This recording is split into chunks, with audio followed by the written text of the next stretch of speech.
allegiance to the flag of the United States of America and to the republic for which it stands, one nation, under God, indivisible, with liberty and justice for all.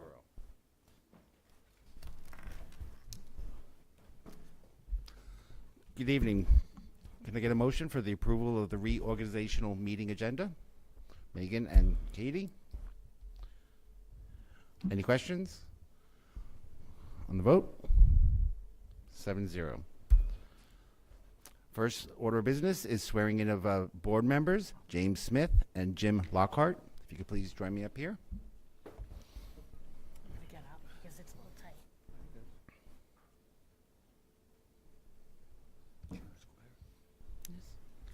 Okay, just raise your hand.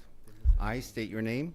I, Jim Lockhart, Do solemnly swear do solemnly swear that I will support the Constitution that I will support the Constitution of the United States of America of the United States of America and the Constitution of the State of New York, and the Constitution of the State of New York, and that I will faithfully discharge and that I will faithfully discharge the duties of the office of School Board Trustee the duties of the office of School Board Trustee according to the best of my ability. according to the best of my ability. Congratulations.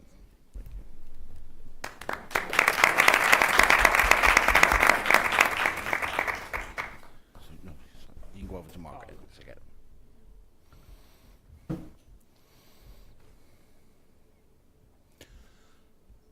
Next order is election and swearing in of president for the 2024-25 school year. A motion to nominate a board president. I nominate Tom Sheridan.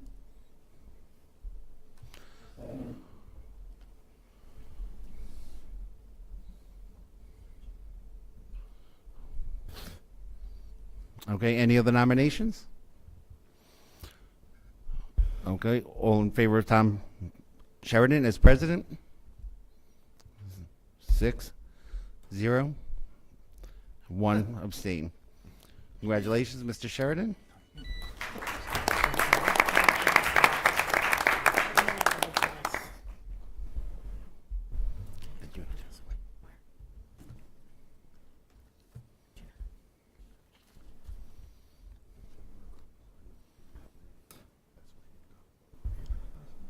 And the next is the swearing in of the district clerk by the board president. I state your name. I, Brian Hayward, Do solemnly swear do solemnly swear that I will support the Constitution of the United States that I will support the Constitution of the United States of America of America and the Constitution of the State of New York, and the Constitution of the State of New York, and I will faithfully discharge the duties of the office of District Clerk Pro Tem. and will faithfully discharge the duties of district clerk pro tem. Welcome. That was a long sentence, Tom. Poor guy. Next, we have the oath of the district treasurer, Rachel Menudis.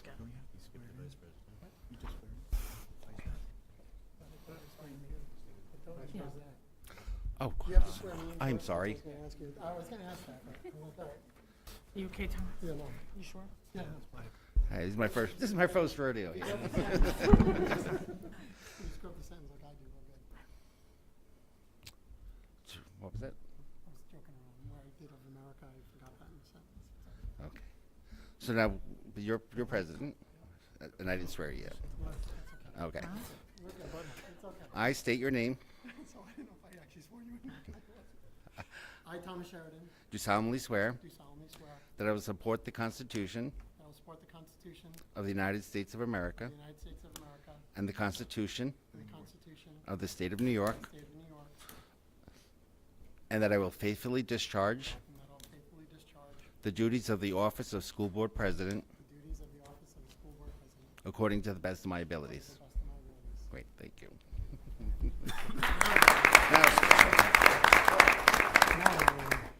And now we have the election and swearing in of a vice president for the 2024-25 school year. Do I have a motion to nominate a board vice president? I'd like to nominate James Smith. Okay, second. Any other nominations?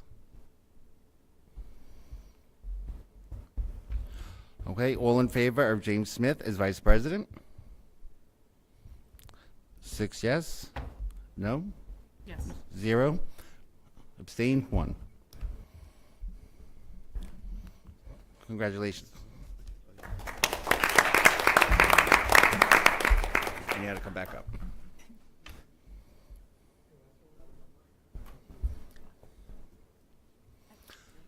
I state your name. I, James Smith, Do solemnly swear do solemnly swear that I will support the Constitution of the United States that I will support the Constitution of the United States of America of America and the Constitution of the State of New York, and the Constitution of the State of New York, and I will faithfully discharge and I will faithfully discharge the duties of the office the duties of the office of School Board Vice President of School Board Vice President according to the best of my ability. to the best of my ability. Congratulations.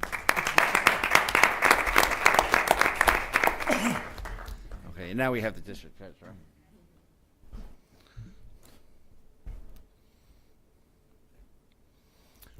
Okay, raise your right hand. I, Rachel Menudis, do solemnly swear that I will support the Constitution of the United States of America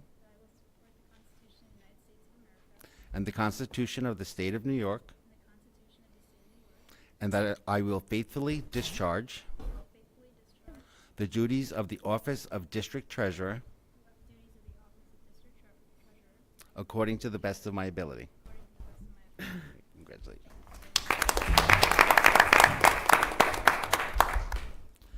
And next we have the oath of the claims auditor.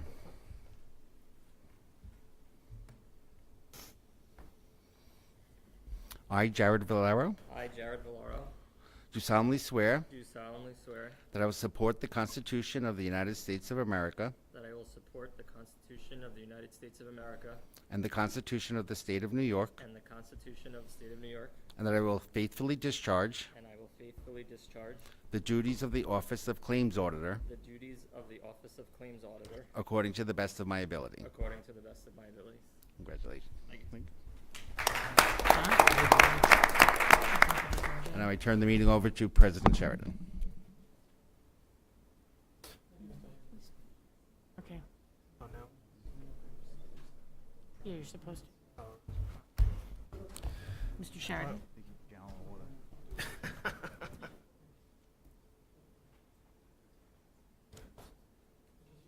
Are you my partner now? Yes, I am.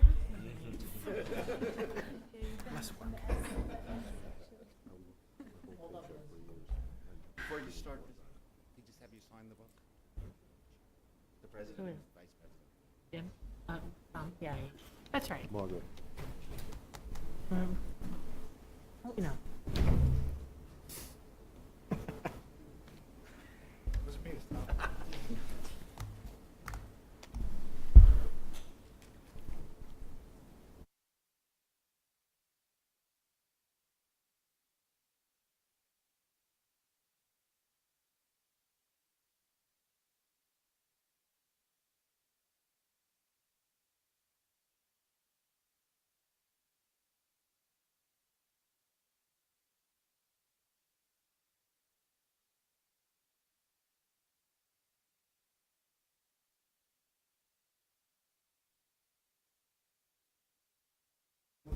All these fees, the confidence they placed in me again for another year serving in this capacity, and obviously on behalf of our students and our community. So thanks for that. Look forward to it, and look forward to serving alongside you. Do want to welcome Mr. Jim Lockhart to our board officially, so congratulations on being sworn in. Thanks. Thank you, Jim, for your service. And also Mr. James Smith as my cohort over here as the vice president, so looking forward to this year. So thanks again, guys, for all your service. Thank you. Okay, so next up, our annual appointments. Let's go to the bottom of this one. The whole section is called annual appointments. May I get a motion? First, Jim Lockhart, second. We're gonna have to have a JL and JS, I guess, right? And Megan is second, thank you. Any discussion or questions about the personnel? All in favor? 7-0. Bonding of personnel. May I get a motion? Katie, second. Mike, any discussions or questions? All in favor? 7-0. Next up is authorizations. Gonna go to the bottom of, I think it's page 9. Oh, actually, it's got authorizations of one.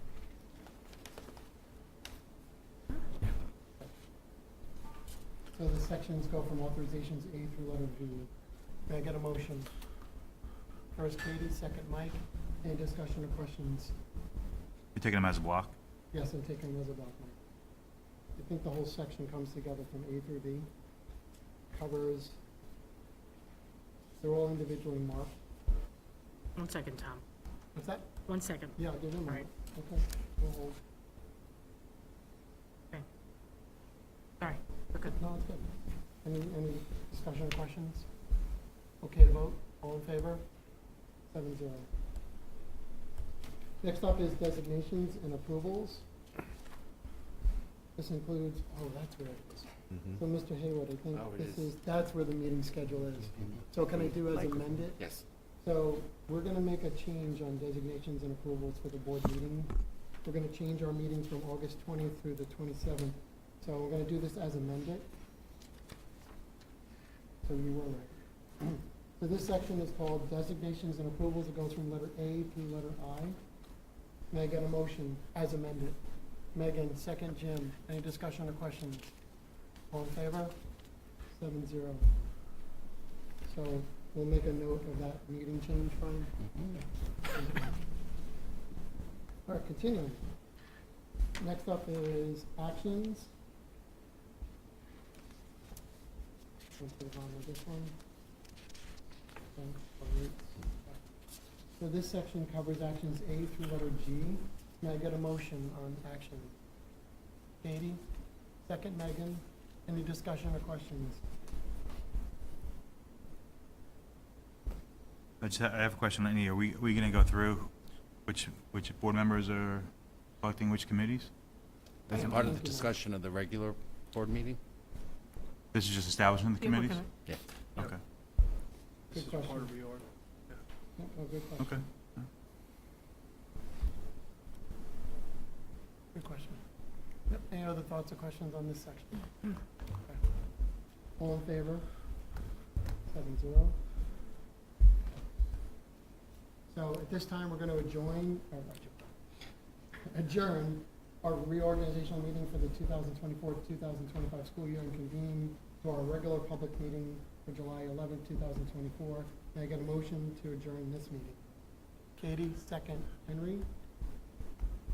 Any discussions or questions? Okay to vote? 7-0. Time is approximately 7:22. Um, Thank you for that. did you, I don't have to do, I'm gonna waive, do I have to waive any of this or no? You just won't do the pledge, I think- I go right to the approval of the agenda. Okay, great. Okay, so next up, we're gonna move to our regular public meeting agenda for tonight.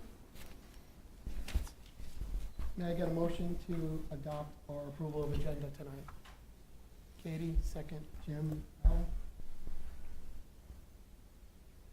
Okay, first up on this is the superintendent's report, First- Mr. Poole. First superintendent's report of the year. Yep, welcome to our first meeting. Thank our Board of Education for their leadership and service. It's a lot of work, but, and they do a great job. Special thank you to Mr. Sheridan, taking on the role as president, and Mr. Smith as vice president, for taking on leadership roles, and of course, welcome Mr. Lockhart, and for volunteering your time and energy and service to the students of the school district. Much appreciated. I'm going to jump to, on the agenda tonight is a really special donation for one of our district parents, Mr. Moon, who has a special art donation for us. He's here with his daughter, Jin Sung, who if you probably recognize the name Jin Sung Moon, who is a soon-to-be renowned international world artist. She has just wowed us with her art over the last several years here in the school district.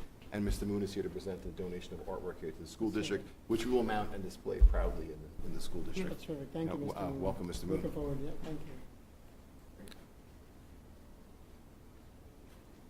You want to take it out and display it? So there you go. Yep. Okay. And there's another piece in here, I see.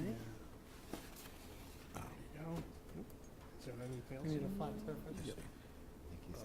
It goes right to the wall. Installation that's is neat. first we fix the This piece Onto a is wall? a screwdriver Okay. piece Yep. and There you go. jointing. Is it? And It's just like Yeah, let's. That's what I thought. There you go. Yep, there you Yeah, go. it'll be Okay, that.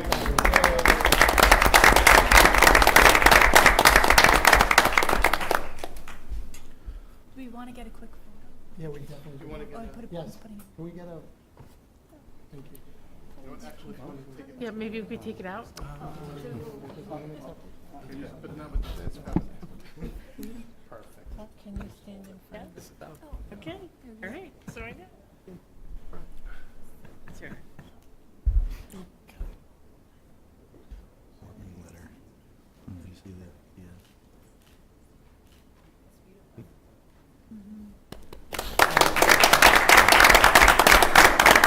On behalf of the entire district, I would like to thank you so much for donating this generous gift. It is something that we will proudly display for years to come, and we truly appreciate the gesture.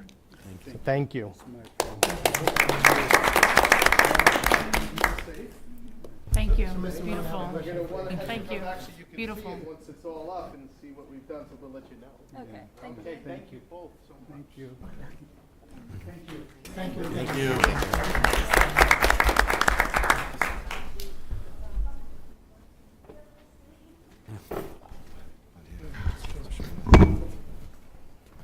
All right, I just have just a few more comments. Although the school year officially ended a couple of weeks ago, the school district is not really closed. Summer programs have begun or will soon begin. Miller Avenue will have the Early Start program. AIS and Roundout is already underway. Wading River is housing the BOCES program, which is our partnership with Eastern Suffolk BOCES for special education programs.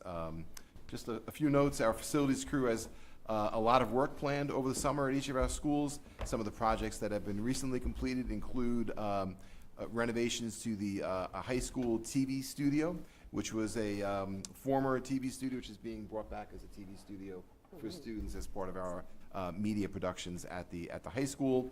At the middle school, the barn has been demolished. It was a lengthy process, but it was time. The barn has been demolished.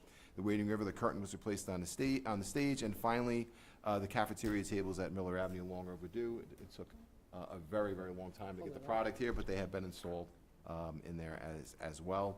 Just this past week, we had our administrative retreat. We focused on topics such as safety and security, student support systems, budgeting, team building, among other topics. And finally, several presentations tonight. One on secondary grading practices, new protocols from Mr. Meinster, K-5 social studies curriculum, Ms. Wallbauer, and the annual public hearing on a district-wide safety plan from Mr. Rossini. And that concludes my report. Thank you. Definitely not a dull moment. No, not at all. Definitely No, not a dull no. moment. That's good. Thank you, Mr. Poole. So speaking of reports and reviews, we're going to start with Mr. Meinster. Looking forward to the secondary grading practices protocol, Mr. Meinster. Thank you for that.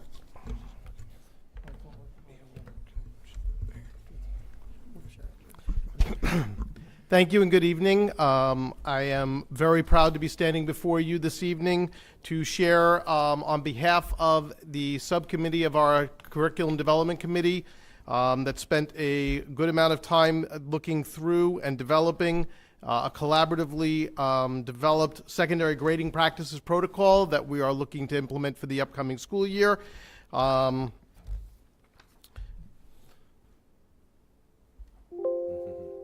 You don't have to do that, Ricky. Thanks. Right now we'll share. So, just a little background about the process that we went through in developing this document. This is work that has been ongoing since, well, for a couple of years now, but really took root in earnest this school year. Back in the fall, a group of administrators working with departments and department meetings throughout the course of this school year put together a draft grading practices protocol. As I indicated, this is work actually that dates back to pre-pandemic that this work started, and then we were able to pick that work back up. A CDC subcommittee that I will point to specifically in just a moment of administrators and teachers conducted 2 meetings earlier this school year, back in May, where at the first meeting we went through the draft And then at the second meeting, we took feedback from all of the staff and finalized what you're going to see here tonight. From these meetings, you have the draft protocols that we look to put into effect. They address a wide range of practices that include everything from how grades will be organized into three main components: single-day assessment, student engagement, and extended assignments.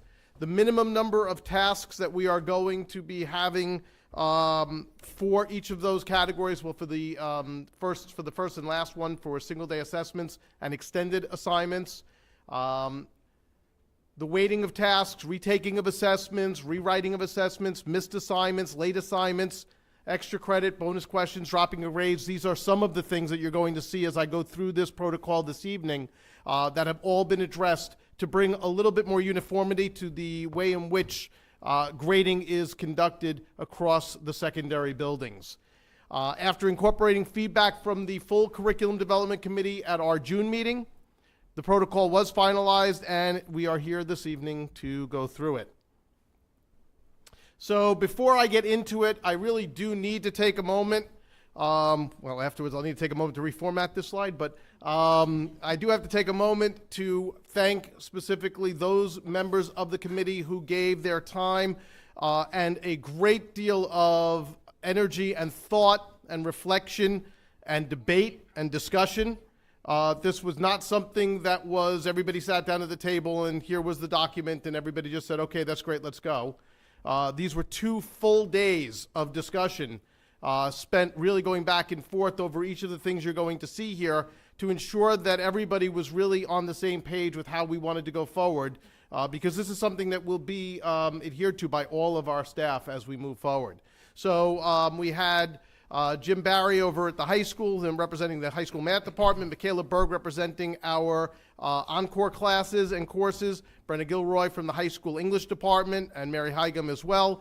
Lynn LaSquadra, who is here tonight with us, thank you, Lynn, who represented the middle school math department, Jason Malvagno, high school social studies. I was the chair of the committee. Linda Moabier, our middle school English department, Sherry Neff, high school science, Joe Policelli, our director of STEM, Frank Pugliese, our high school principal, Amanda Riccio representing the foreign language department, world languages 7 to 12, Danielle Seneca representing the middle school social studies, Kevin Van obviously representing the middle school, Tracy Von Eschen also here tonight, along with a bunch of other people that are here tonight. Nicole is here, Lauren is here representing the middle school, Lou is part of it, but as a peripheral discussion. And Nicole Wallbauer, our director of STEM. So you can see from just looking at this list that pretty much every department was represented at this meeting, both at the middle school and the high school. We really wanted to make sure that there was a representative of every department there. Serving as liaisons, these committee members were able to gather and share the input and the feedback of all of the secondary teachers, and that was what was incorporated in the development of this protocol. So let's get into it. We began our work by identifying the rationale and the purpose for doing this work, providing important feedback on student progress, informing where support may be needed, and indicating readiness for future work are the reasons for generating grades. Grades do have a purpose other than just being a number. So we really kind of started our work from that lens. Grades serve as guideposts along the learning journey that enable students to adjust and adapt their learning practices to better understand how to process and make meaning of the content and concepts that are being covered. To ensure greater consistency, and therefore greater value to the grades for these purposes, the following practices were collaboratively developed. So, we've got 20 of them, so I'm going to work my way through them. And then at the end there is a chart that basically provides some of the detailed information, and I will wrap with that. Teachers will maintain a gradebook in their Infinite Campus portal. They will include as part of the course syllabus how tasks will count toward the calculation of the quarter and course grades consistent with the practices included in this protocol. In each course, grades will be recorded within one of 3 component categories: single-day assessments, student engagement, and extended assignments. And some examples of that, which are on the slide that is on there right now. Single-day assessments may include things like tests, quizzes, on-demand writing work, graded classwork, any assignment that is receiving a grade that is completed and contained within a single day's class period. Student engagement includes a wide range of different tasks, such as completion of tasks, guided independent practice, homework, participation, collaboration, tasks that typically do not receive a numerical grade but do count towards students' overall grade. And then extended assignments, things like labs, essays, projects, ALEX work, other tasks that are assigned, expected to be completed over a period of time, not in a single class period. So, as simple as those three sound, coming to that conclusion and clustering these took a lot of time and discussion. It wasn't as simple as saying the old traditional tests and quizzes, student participation and long-term assignments, which were older versions of these three. We did include some caveats in here. So in some of our special classes, recognizing the fact that those learning center classes do have different structures and different needs, we included the ability for those teachers to adjust the percentages that will be in the charts that I'll go over with by up to 10% up or down in any one of the categories to adjust that to reflect the needs of those specific classes. If there is a pass-fail course, we don't have a lot of them, but there are a few out there. Those courses will still follow the grading rules here to establish what the grade is, but then of course on the report card will just simply be the P or the F. Okay, so again, like I said, later in the presentation, I will be going through the charts that are referenced in number 3. They are varied by which subjects and building they're in, and I'll talk through those when we get to that stage. For number 4, grading tasks should consist of a range of assessment types. So within each category, that is a recommendation. This protocol includes many things that are more concrete and some things that are more recommendation type and guidance type items. This one, number 4, for example, is more of a guidance document, a guidance item. Number 5, all assignments in the category have to be clearly labeled in the portal so that you're not going to see, for example, test 1 when you go on the portal and the parent is looking or student is looking at their grades. It's not going to be labeled test 1, test 2, test 3. It will actually say what the actual assessment was of. So, instead of test 1, it could be To Kill a Mockingbird unit test, but it will clearly articulate what the assignment covered. If it was a lab, it will say what the lab actually is, so on and so forth. All Regents exams and finals will count as 12% of the final course grade. That is not new for Regents exams. We have been counting Regents exams as 12% of the course grade for some time now. That was something that was settled quite some time ago.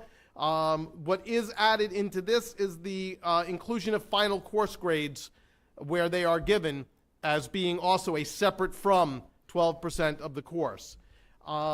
May not be included in other calculations. So the Regents exam or the final course cannot be counted in a student's quarter grade. They are standalones and must be treated that way. In the event that a course does not offer a Regents or a final exam, then each marking period will count equally. So in that case, each of the 4 quarters would be 25% of the final course grade if there is no Regents or final. Otherwise, it's 22, 22, 22, 22, and 12. And some of the things that's important, and you'll notice as you read through this, with many of these things, all of this information is going to be included in each teacher's course syllabus that is handed out to students and sent home at the beginning of the school year. So we did provide some time at the end of this past school year, once this protocol was developed, for teachers to be able to take a look at a template that we created for the syllabus that helps them incorporate all the things that are in here. And teachers have already begun to work on that so that they would be ready to provide syllabi that include all of this information when students return in the fall. So one of the items that's in there is exactly that. The structure that's in place for this course and each course would be included in the course syllabus. For all courses, midterm exams, if they are assigned, and midterms and finals are not a requirement of a course, but if they are assigned, midterms will count as 1 test grade in the second quarter, in the first quarter of the course if it's a half-year course. If a midterm is offered, then all the sections of the course that are given have to give the same midterm. They all have to do it. It's not one section gives a midterm, another section doesn't, or one section gives this midterm, another one gives that one. If it's the same course, all sections of that course must give the same midterm and must count it the same way. And that will be articulated, if it is happening, in the syllabus that's handed out at the start of the school year. There you go. Okay, that's good. Okay. Just a second, make sure I'm not missing anything here. Oop, one page too many. Okay. So how assigned tasks within each of the three components of the quarter grade are weighted is consistent across all sections of a course. So, and again, this is something that the teachers were in support of and will be doing. So if you have 3 teachers teaching one course, they will be coming together to agree upon how this is going to be done. And it will be reviewed by the building director or a building administrator, works with them and approves that structure, and that becomes what it will be. It's determined in consultation with the teachers of that course or department. Next, for number 9, how student rewrites or retests will be incorporated into student grades will be articulated in the course syllabus again and will be consistent across all sections of a given course. If offered, these cannot fully replace the original assessment score. That was something that the committee felt very strongly about. The idea of if a student takes a retest and that score just outright replaces the original score creates basically an inequity for those students that worked very hard the first time, earned a higher grade. So for example, a student could get, let's say, an 85 on the original test.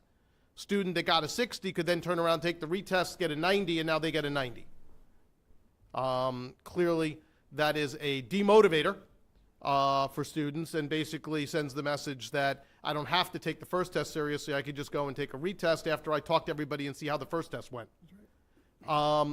So we did agree on that, but retests and rewrites are strongly encouraged, providing opportunities for students to demonstrate that they have learned what they did not the first time around is important. And that was something that was agreed upon by the entire committee. Everybody felt very strongly students should be provided opportunities to demonstrate they've learned what they didn't know and to be able to be rewarded for that in some format. Whatever that format is and however that process will be done, the teacher will articulate that in the course syllabus. So this will not be a mystery. That will be up front. So if a teacher's offering retests, rewrites, test corrections, I'll talk about those in just a second, any of those have to be articulated in the syllabus so that everybody knows up front exactly how that's going to work. The other thing, which I did just reference there very quickly, if test corrections are offered, and test corrections are fine in a regard, how they are incorporated into the grading process is articulated in the course syllabus, and they must be accompanied by some explanation of why the original response was incorrect in order for the student to receive credit. So that is something, again, that everybody felt very strongly about when it came down to test corrections. Just simply rehanding it in with the corrected answers on a sheet of paper doesn't demonstrate that they've learned anything. But if they accompany that with an explanation about why their answer originally was wrong and why the right one is right, that is meaningful, because clearly it demonstrates that they've learned what they needed to know. All single-day assessment grades, excluding essay tasks, are to be posted within 5 working days of the date that they're administered. That means in the IC portal. So if a test is given on Monday, 5 school days later, that test, the scores from that test need to be in IC. And we will be looking to make sure that that's the case, but that actually has been the practice. Now it is going to be the protocol. If it is an essay or an extended assignment, those must be posted no later than 10 working days from the due date. Obviously, those are assessments that take more intensive work to grade and therefore may require more time. So in recognition of those open-ended tasks that require more extensive feedback and thorough reading to correct, there's an extended amount of time allowed before they need to be in the portal. Any questions so far? I've covered kind of a lot. I mean, I probably should have stopped sooner, but I'll take questions on the first 10 before I do the second 10. Okay. Of course, I'll take questions at the end as well. Keep going, and we'll get to the end. Okay, then take notes of your questions and I'll Okay, circle I got back. Okay, number 10. All single-day assessment grade, no, I did that one. Okay, 11. No marking period grade can exceed 100. Okay, So a student can't get 102 for a quarter. I know that sounds obvious, but just making note of that. That may happen in certain cases. We'll talk about that as well. But what has happened, obviously in IC, you can't put in a grade higher than 100, so it would always show up as 100. But there has been some cases where teachers will carry over the 2 points, let's say, into the next quarter. That is not something that's going to be allowable going forward. For the first, second, and third marking periods of full year courses, no student can receive a grade below 50 at the high school, 55 at the middle school. That is not new. That is what we already have had as existing practice. So that is continuing as it has been. Just to clarify, the reason for that is pretty simple. We would like our students to still remain motivated that they actually have a chance to pass the course. If a student gets a 35 first quarter and that's what they get on their report card, it is almost mathematically impossible for them to pass the course. So why would they try? So the teacher, however, and that is also articulated in here, teachers do record and should record the actual student grades in each assignment throughout the marking period, and they do keep track of what the actual grade is. There's even a note on the progress reports and on the report cards that says actual grade is lower than what's on the report card, and that is to reflect that so that at least the parent is aware, yes, I'm seeing a 50 on a course at the high school, but the actual grade was lower than that, which means I should really be in good, close touch with the teacher at that point, which I'm assuming probably is already happening. This is, oop, did I get it twice now? It's a little slow on the uptake. Okay. How am I doing so far? Okay, number 12. Okay. This was a very important caveat. You always have to have extenuating circumstances because there will always be some. So as rigid as we tried to make these and as clear as we tried to make these, there does need to be that flexibility, and that's what number 12 covers. When there are extenuating circumstances or issues that surround a specific assignment of a grade, the director and or building administration must be consulted and authorize the determined outcome.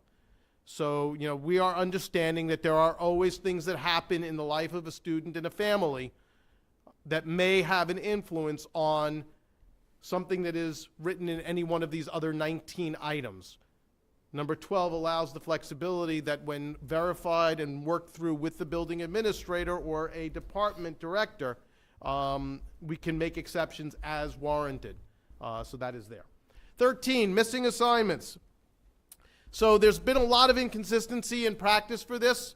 What we were able to figure from our discussion and in looking at what Infinite Campus is able to do, there is actually the ability for a teacher to enter the letter M for any missing assignment, and the system will recognize that as a missing assignment.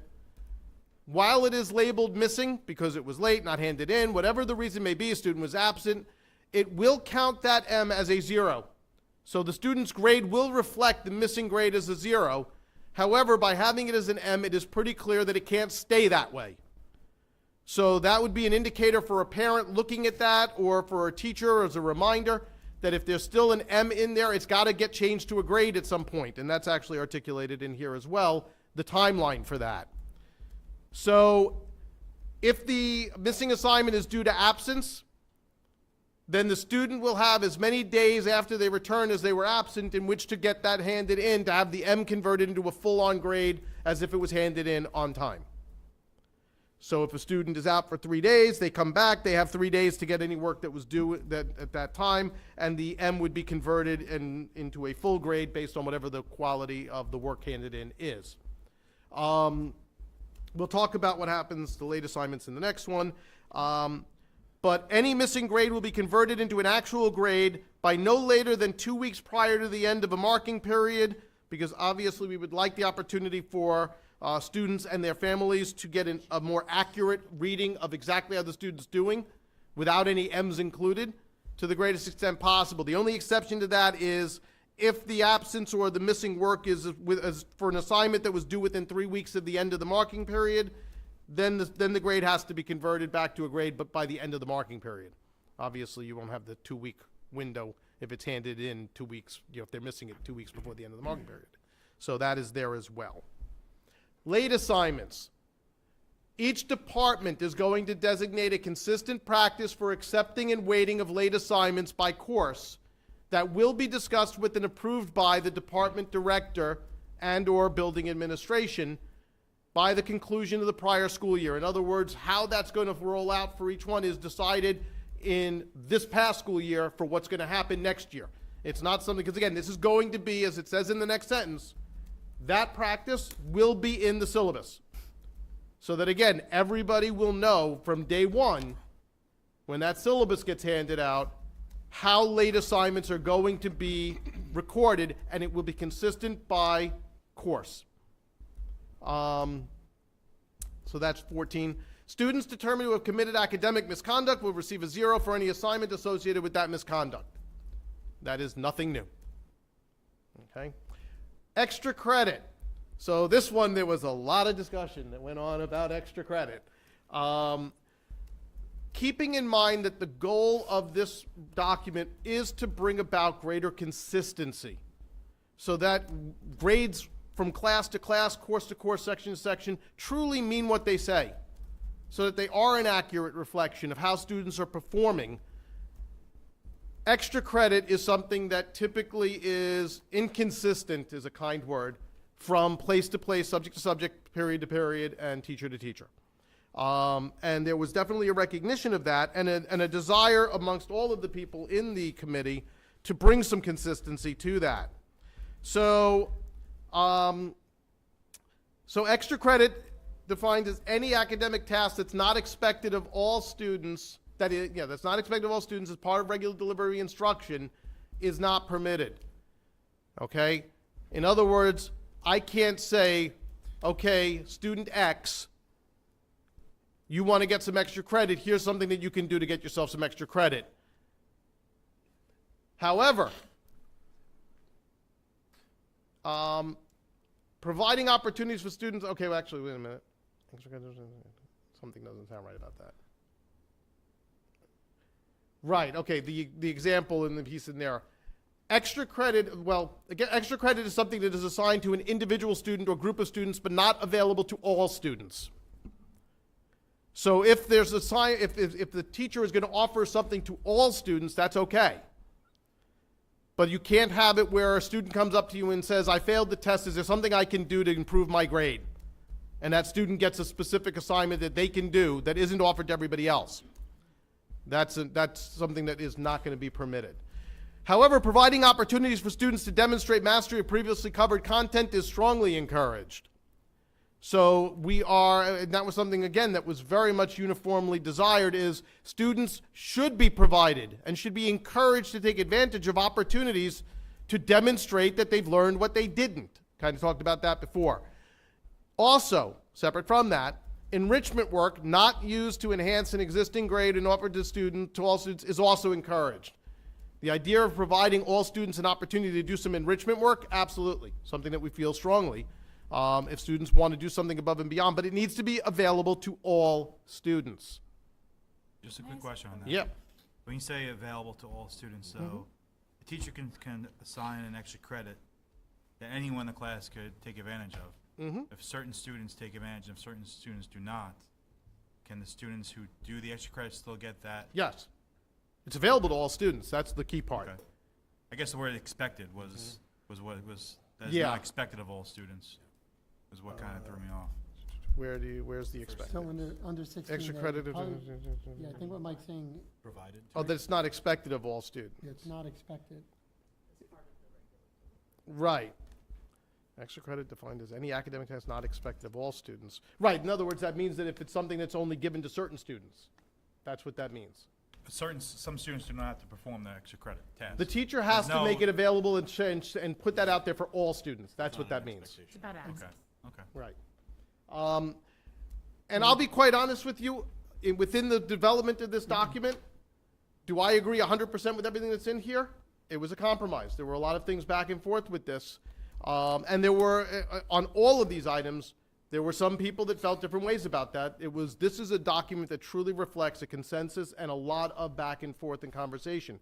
Are there things that we could do to make this even tighter? Probably, and we may get there, but this is an excellent starting point. What do you do if a teacher for a subject class provides extra credits to the entire class, but the same teacher who teaches the same subject does not?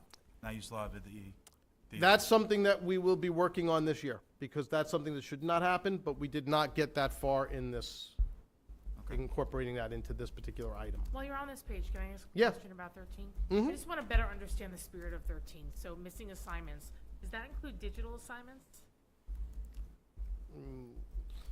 Should include any assignment, but, Oh, okay, yeah, I mean, okay.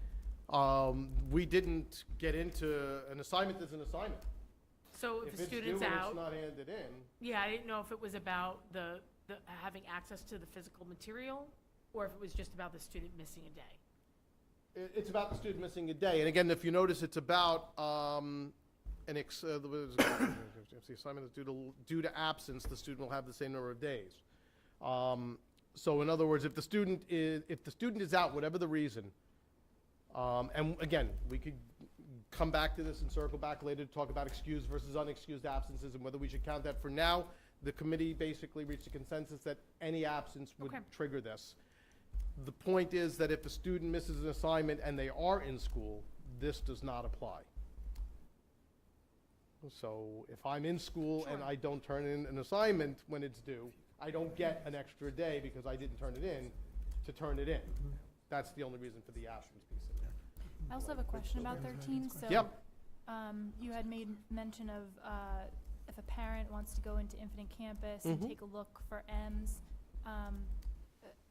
there's, I think, a concern about I'm curious about what the committee had discussed in terms of especially grade 6 and grade 9 transition years. Parents aren't always unless it's at the very end of a marking period, parents aren't always in tune to, the flow of each particular teacher's grading practices. And so is there any thought to like communication protocol regarding an M, or is Infinite Campus structured in such a way to trigger a notification if there's an M entered into the grade book? I don't believe that there is any kind of a notification. However, you bring up a good point. Certainly within the syllabus, or certainly within the beginning of the school year, especially with this being a new practice, I believe that we will take a look and see how we could communicate to parents this new change in practice. One thing I do want to clarify, this protocol is 7 to 12. 7 to 12, okay. Sixth So- grade is not included in this. Got it. Sixth That's grade right, grading okay. practices are where they were because, and there was some discussion about that as far as sixth grade. Sixth grade's a hybrid. Right. It has elements of elementary, it has elements of secondary, and the feeling was quite uniform across the group that if we want to tackle this with sixth grade, it should be done as a separate process Okay. because it's unique and has different needs. And then, it could vary per, teams and such, but another point of concern might be a trigger for communication between special education teachers and resource room teachers with general education teachers. If an M is entered, to assist the students in addressing that within a time, since we're putting like a timeline on it where that hasn't been there before. And I don't want to, in an effort to create equity, I don't Mhm. want to create inequities in terms of students who have parents who are involved versus students who have Right, parents who no. are less involved. Yep. If I recall the conversation, Mhm. M was more about that some teachers, when an assignment was missing, would leave it blank. Okay, Some right, students, and then some teachers would put a zero. Right? okay, So a student might have all these blanks and it doesn't average into their grade. So what the parent was seeing my student has a 75 in this class, or they have a Okay. 95. If it's a zero, it was being averaged in. So if it's an M, what it's showing, it's being averaged in as a zero. So you Okay. see, if this doesn't get made up, your grade is This affected is what in your this grade way. is. But it's an M indicating that it can be made up. So Got it. this wasn't so much a grading practice as a recording in Right. campus practice. okay. You guys recall that? Yeah, no, that absolutely was a big part of that. That's true, because if it's put in as a 0, the parent thinks that that's the grade that they received. So Alan, if I'm a parent, I would, for example, I would see an M on a short literary response related to Romeo and Juliet. So it's labeled at Infinite Campus. It says Romeo and Juliet, short response, chapter 3. Or it's not a chapter in Romeo and Juliet, but you guys get it.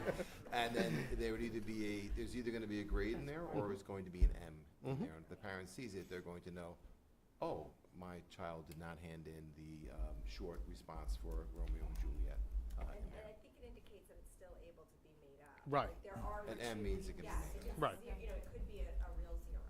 I think we can look at Infinite Campus Yeah. for what, can, So can an M trigger like an absentee note? Could an M trigger an does. email to a parent? It doesn't Okay. trigger an email, but it does if you have alerts on. It triggers an It alert? triggers, while Okay. a blank doesn't trigger an alert. Got it, okay, that's And helpful to know, thank you. I also think, Kitty, I feel that because they're eliminating as part of this practice grade dumping, that you're Yes. not, sometimes you have an average, and then the next week, if you're engaging in grade dumping, you have quite a different average. So if that's being eliminated through these practices, Got it, yeah, then it's really not as big of an okay, thank you.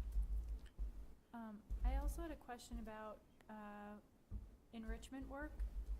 Which item is that one? 16? Okay. 16, yes. Go ahead.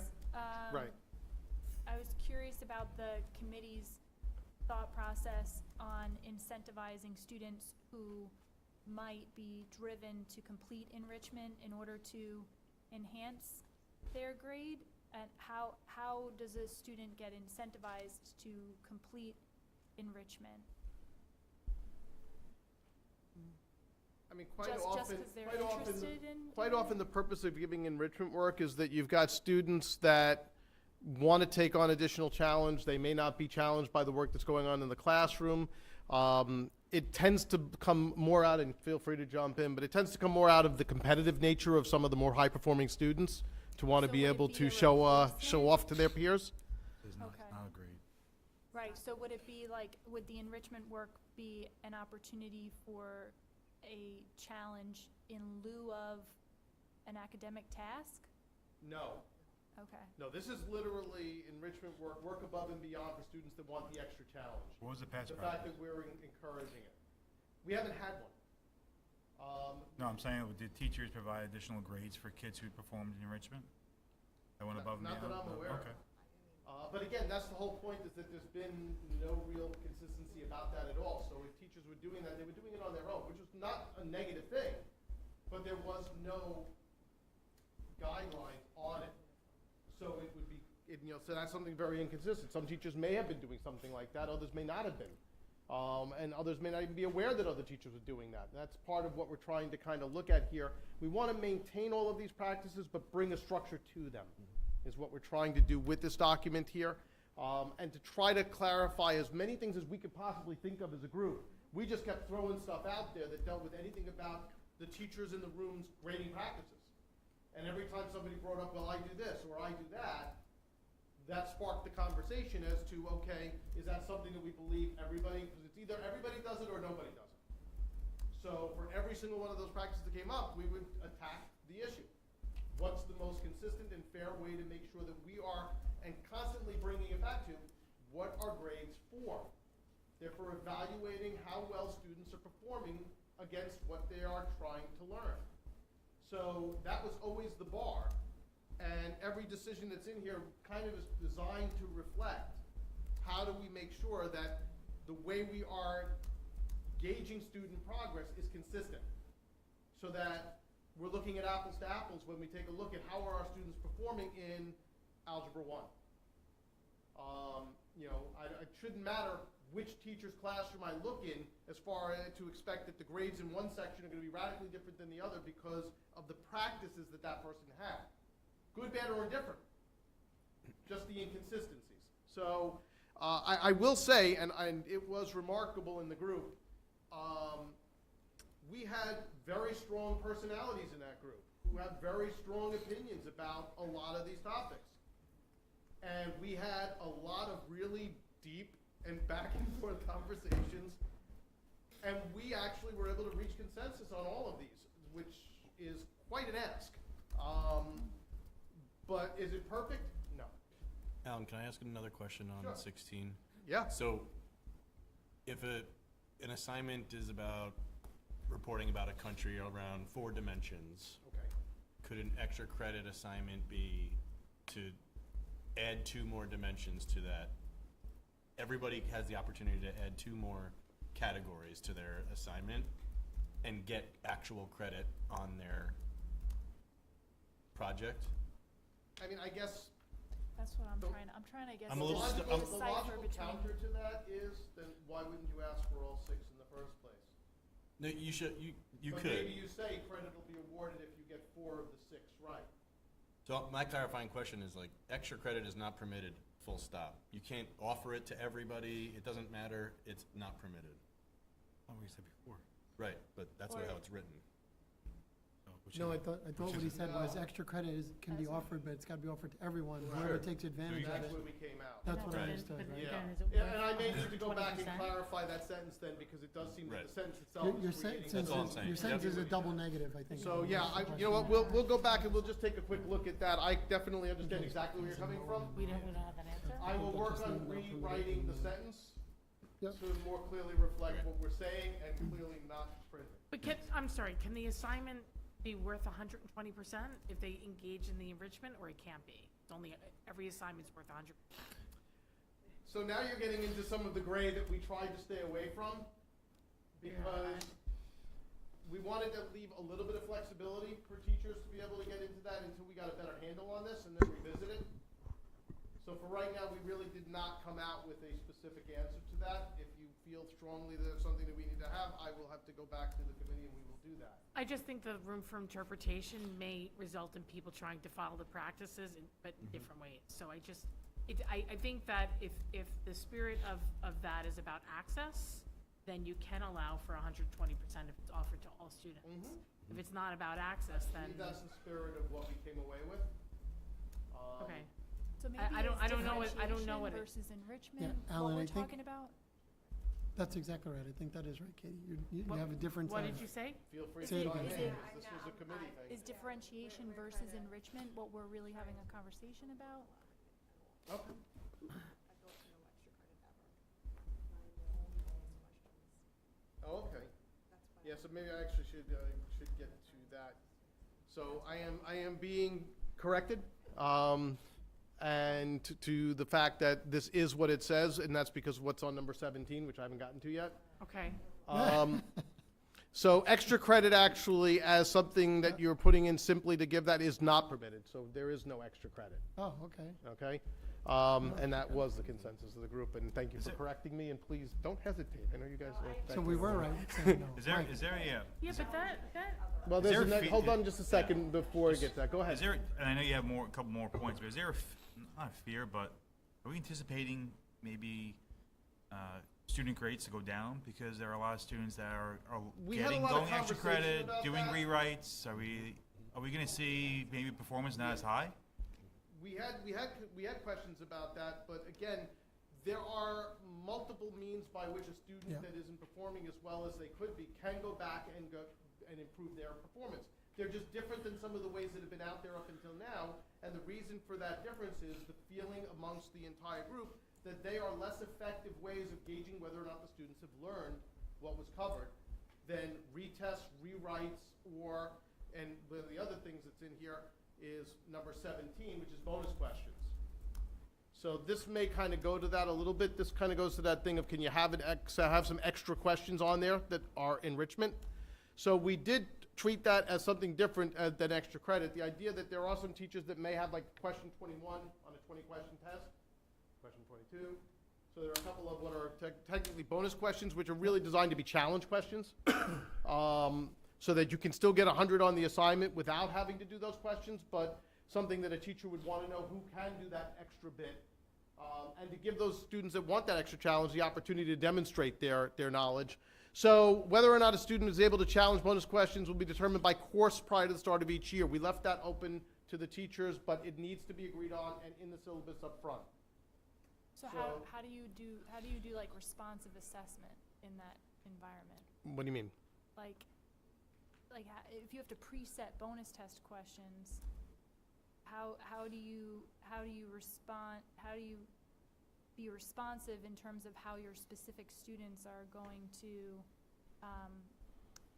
handle an assessment? And then, I mean, I just don't understand the beginning of, prior to the start of each school year part of that. No, in other words, the teachers have to decide by course and by subject if bonus questions are going to be allowed Oh, they don't have to set them? before the, no. Okay. They're just deciding whether or not they, because again, this is going to be something that's articulated in the syllabus.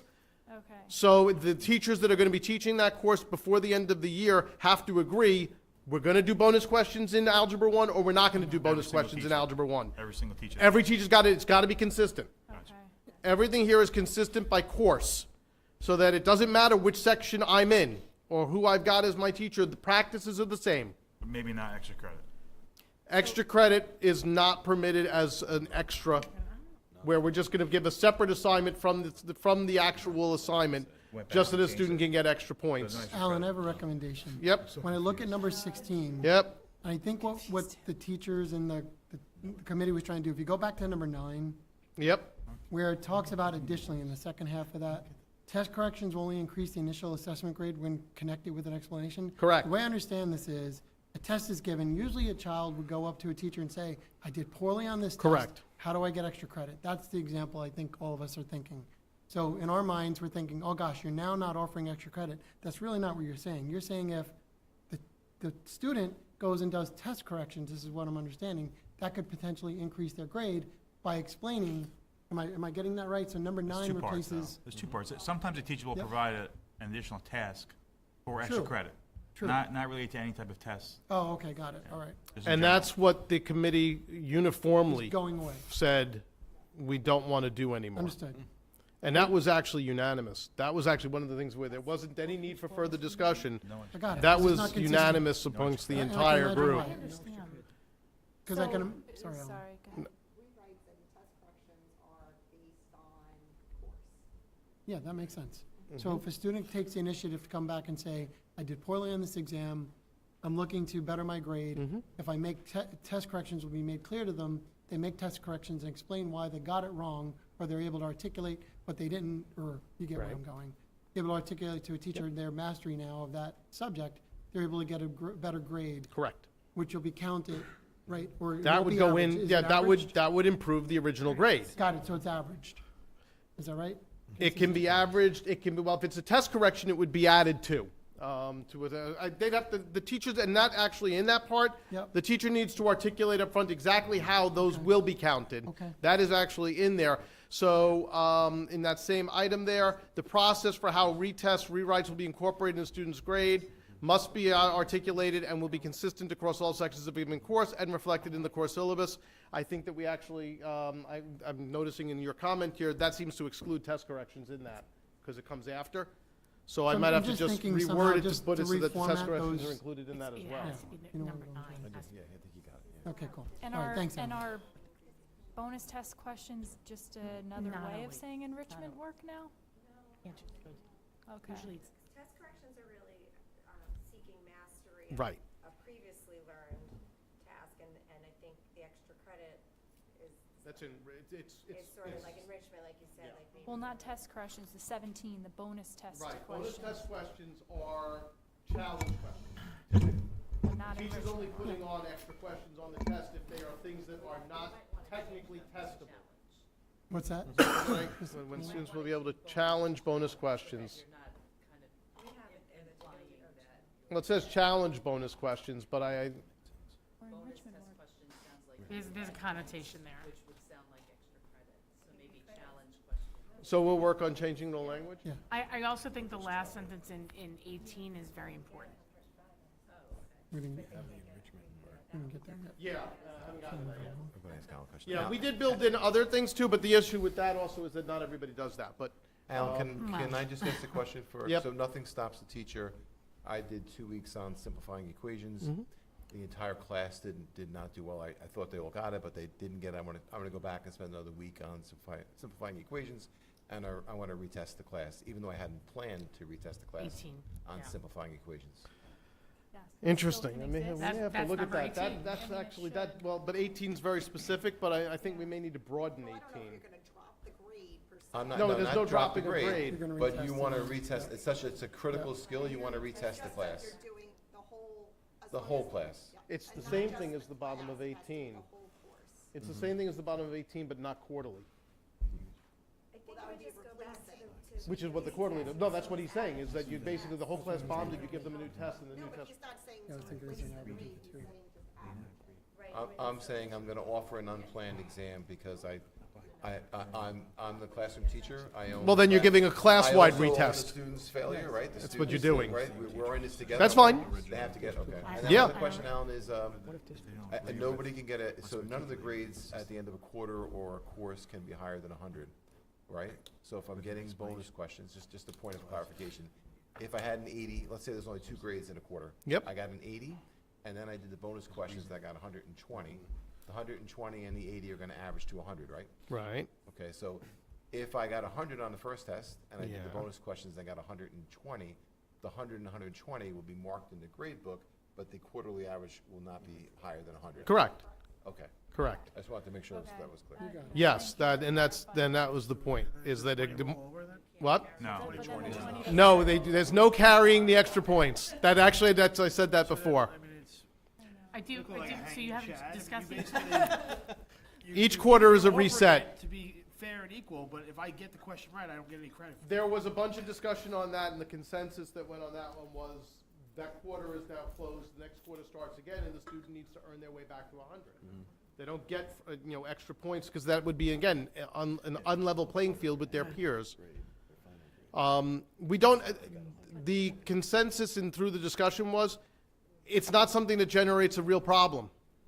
In other words, in actual practice, the number of kids that get over 100 for a quarter is incredibly small. The ones that do get over it by a point or two at most, and not including that point or two in the next quarter, isn't going to have a major impact on students that are getting 100 already in the course. The bigger change comes when we weight the courses anyway. That more than swamps a point that they might have on a quarter if they're in an honors or an AP course and they're getting a weighting. do feel like the kids who get 2 extra points are the ones who will want it the most. And they'll get the 100 on the next quarter too, you know that. So, again, the goal here was equity, and that was a discussion that we had, and the feeling was that 100 is the maximum, and each quarter is its own distinct entity. And therefore, whatever happened in quarter 2, happened in quarter 2. 18, this is a really important one. There was a lot of discussion, because this is another one that leads to a tremendous amount of inconsistent practice from class to class and grade to grade. You have currently the existing practices that some teachers drop grades, some teachers don't. Neither practice is right or wrong, but it's inconsistent. So you really can't expect to be able to look at apples to apples if you have an inconsistent practice on dropping grades. This was also pretty much unanimous amongst the group as to which way this one fell, and that is that there is no dropping grades. If you got a grade, you earned it. If you want to improve the grade, retest, rewrite, test corrections, any of those things can be done to improve the grade. But the idea of then turning around and telling a student that we're just going to not count the grade kind of diminishes the value of the assessment in the first place. Again, if the purpose of the assessment is to get the kids to demonstrate their learning, you want them to demonstrate their learning, not have to say, I don't have to worry about learning that because I'm going to drop it. So, Not even in like the first quarter, one test? doesn't matter. I feel like But- it does, but okay. But what we do have here, well, because the students should be able to come in and then take a retest and learn what it is that they messed up, especially first quarter, because if they get off to a bad start, that is usually going to be something that does not turn itself around always. Sometimes it does, but not always. But the retest is not gonna count for the full amount, No. right? And the retest is only if it's in the teacher's syllabus, correct? That's what I was about to say. Teachers have to elect that they're going to give retests or rewrites or test corrections. I Has to understand be in the that. syllabus. That's what I'm Yes. hearing. Oh, yeah. Oh, it will be in the syllabus, no question. No, will it be, or it says any such if offered, so some teachers. or If some they're courses offering it, don't it offer will not be in their syllabus. So you will know day one if the There is teacher is no giving potential- rewrites, retests, and test corrections, because it will be in their syllabus. And again, it's gonna be across courses, since it's one English 9. Correct. Correct. The majority doesn't So rule. just to clarify, 2 English classes, Majority rules, right? syllabus, it's in one, it has to be in the other, correct? Okay. And math, too. So, and toward that, and I will say this, at both the middle school and the high school, their last faculty meeting in June, after we had the CDC meeting and we had this agreed to as a final draft, these protocols were shared with all of the teachers, and they were provided time in both faculty meetings to reach consensus on all of these items. They already have. So if your concern might be that this is going to be an impossible ask to get them all on the same page, they've been involved in this from day one, this whole year, in the development of this. They knew what was coming. They were given drafts of this. The committee went back to all of their departments and shared this a month before we finalized it. Everybody was on the same page, and it's now been used as a draft to be able to create those decisions, and they've all been made already. So there is a possibility, though, a teacher in the past may have dropped a grade, right? So They can't- won't be dropping they can them no next longer year. drop a grade, but they also don't allow rewrites. That is possible, yes. Okay. Can you just spend a moment on the last sentence in 18? Let's see, yes, Because okay, for number so, 9, there is not that. we do have certain courses out there, and this is why this got put in here. This isn't something where we encourage or discourage the giving of a quarterly exam at the end of each quarter. There are certain subjects that currently do that. So we wanted to make sure that we were incorporating that because in those courses, it has been a common practice for the teachers to allow the quarterly to replace a test grade. So a cumulative for that. Correct. If you can do well on a cumulative test covering the same content in the quarter, the feeling amongst the group and then the consensus of the group was, then that's not dropping a grade, that's replacing a grade. And that's a course decision, not a section. Course decision. Yep, that has to be consistent. And I'll cite the one person in the room here because it is math that does that. Middle school math gives quarterlies. And they're the ones that have had this practice, and that discussion was made. Now, other departments may adopt quarterlies going forward if they feel that that's something that's helpful. That's up to them. If they do, then they would have that option of using that quarterly to replace a test grade, but not drop one. Go ahead. So replacing is synonymous with dropping in practice, But it's not. but it's not. Dropping is you're literally taking the lowest grade and you're just not counting it anymore, and you're not replacing that with anything. Okay. Is that saying, Alan, that So you're marking one exam? I planned 3 exams Uh-huh. and a quarterly? Uh-huh. I'm not giving the 3rd exam, but I'm giving the quarterly and the No, you're fourth. giving all 4. I'm giving all 4. Giving 4. No, you're not, and you're not dropping any of them. You're replacing the lowest one with the score that the student got on the quarterly. So the quarterly is actually counting twice. That's a choice. It's only going to be, you're only going to do that obviously as a student if the quarterly is better than the lowest test you got in the quarter. And that's a reward for the fact that the student on a cumulative assessment of everything in that quarter got a better grade than they did on one of the tests within that quarter. Mr. It's the Meinster, same content, yes. that will also appear in the syllabus, right? Yes, Okay. absolutely. Yep. And I think it says that on there, but maybe it doesn't.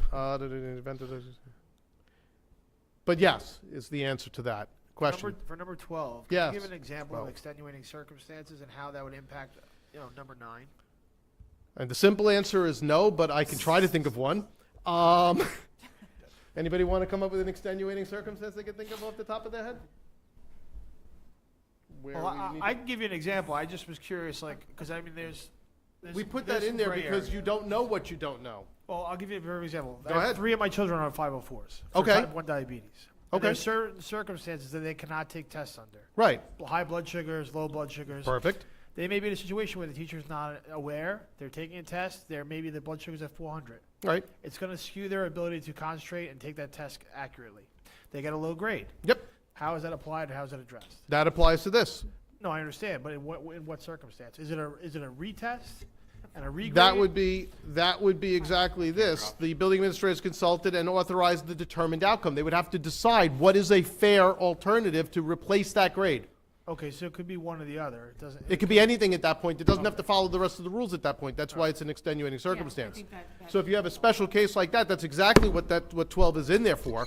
That's Is what I wanna that, make sure. is that the teacher would go to their director and say, hey, look, I've got a student that it turns out I didn't know at the time was in distress and was not able to take the test accurately. They got a really terrible grade that's not reflective of how they're doing.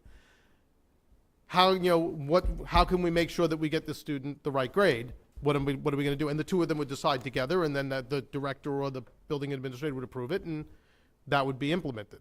The whole point of this is to provide a fair playing ground here, and if there is something that happens that takes that out, go ahead. So are these things that you could address in a 504 or IEP? Well, that is, yeah. Yeah. I mean, the dietetic plan, I don't think it's needed, Grading but, practices would not be addressed. Right. Accommodations are specific to the student and their needs. So it's grading practices, like, we can't put anything in a plan that's going to direct a teacher how to instruct or grade. But we can put in how a student's needs will be addressed. Yeah, I think the example that he Right, gave so was it makes sense was to more of say an accommodation for that how student to, may need right? to take an exam on may need an additional day to take an exam. That would be addressing the student's needs, but we try to be very cautious about anything that's directing, like a teacher how to grade or a teacher how to instruct, because that's kind of. Yeah, no, I interpreted his example as an accommodation. Oh. And is that fair to say, or, right? Yeah, the accommodation would be the extended time, separate location, or on a Regents exam level, not for 504 plans, but for an IEP, maybe that. but if a student is a diabetic and they wind up doing. Yeah, because I would poorly argue because it's they an had a impairment diabetic at the episode time during that the they're taking the test. test. I would say that would fall under. Right. There you go. Yeah. Yeah.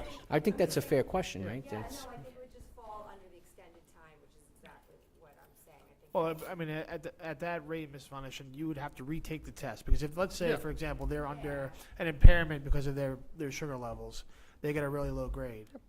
I mean, I'm assuming that, obviously, that, to your point, Mr. Meister, that would be discussed, Correct. but it's not extra time at that point, it's an No, accommodation. it's a completely new test at a different time and under You're conditions. talking about situations which are already well established. you would go into They have a specifically plan, they know what's going on, those are certainly If- extenuating for Yeah. sure. So I think it's an you accommodation. could think of other ways to word that, like in the event the student takes the test and they might need to retake it, but I've never seen that sort of accommodation because it's. Yeah, I don't want to open Pandora's box, but I was just saying, like, as far as, like, I think, there are certain, obviously in the 504 plan, it's clearly outlined.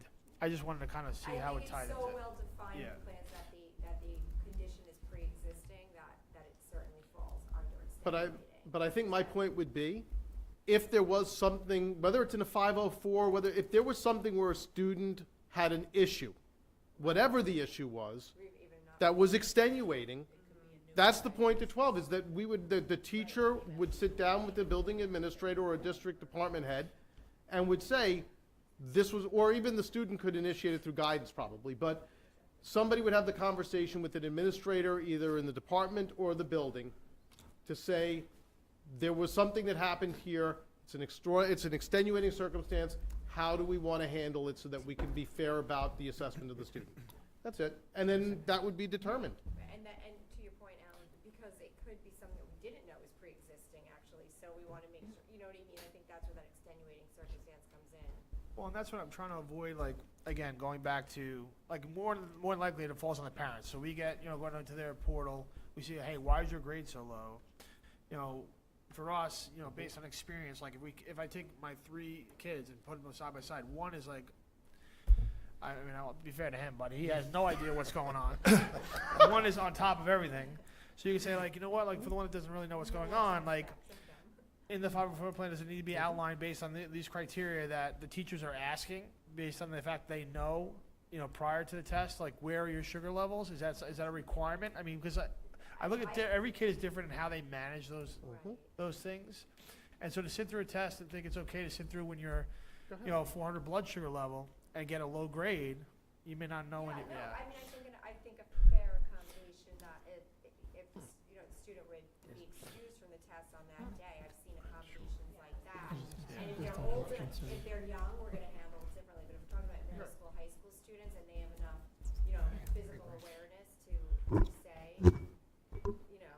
be able to prove through their own, you know, going Yeah. to the nurse or whatever, then of course they would be excused on that day and given an opportunity to take it on. But even if the student decided to tough it out and didn't tell the teacher that there was an That's- issue, yeah, that's they where- found out on it, that's the point of it. That's extenuating. Yeah. Yeah, because the teacher's not gonna know that until after the fact, and then they would deal with it as an extenuating circumstance.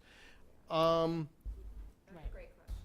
No, it's an excellent question. And we do have students, just to clarify, that it is written specifically, like, we have students that go to the nurse prior to test for blood sugar, and if the blood sugar is not within normal range, they do not take the test. So just, we do have students currently in the middle school that applies, so it is written in, it can be. My guy's gonna be a senior, so I lost a little bit of hope for that, but. The ship has I don't know if I have sailed. to write it in or not, but. So, so that's dropping grades. Any other questions on dropping grades? We just got 2 more left and we're No, almost keep- there. Keep going, Alan. Okay, Regents benchmark assessments. These are measures that we put in place several years ago.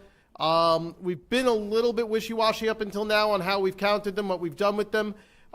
They really do have a lot of meaning and benefit for us as measures for teachers to be able to reflect. What we do is we mix in questions into those Regents benchmark assessments that are the most challenging questions from the previous year's Regents exam, so that we can give students the opportunity to experience those, struggle with them in an environment that is safe, because it's not going to count a whole lot here. It's only a small number of questions. It's 4 or 5 questions. But what we have had, and since we've implemented these, is that we have been waffling around as to how we count them. And the problem is that the students, in turn, don't necessarily take them seriously when they know that they're allowed to do any test corrections that they want by just correcting the ones that they got wrong, and then it counts. It really has watered down the value of these measures for the teachers in terms of feedback mechanism. And everybody in the committee felt 100% strong on the idea that these need to count, and they need to count consistently. They don't need to count much, but they need to count. And so toward that end, we are looking at having the Regents benchmark assessments counting as a single day assessment, because that's what they are.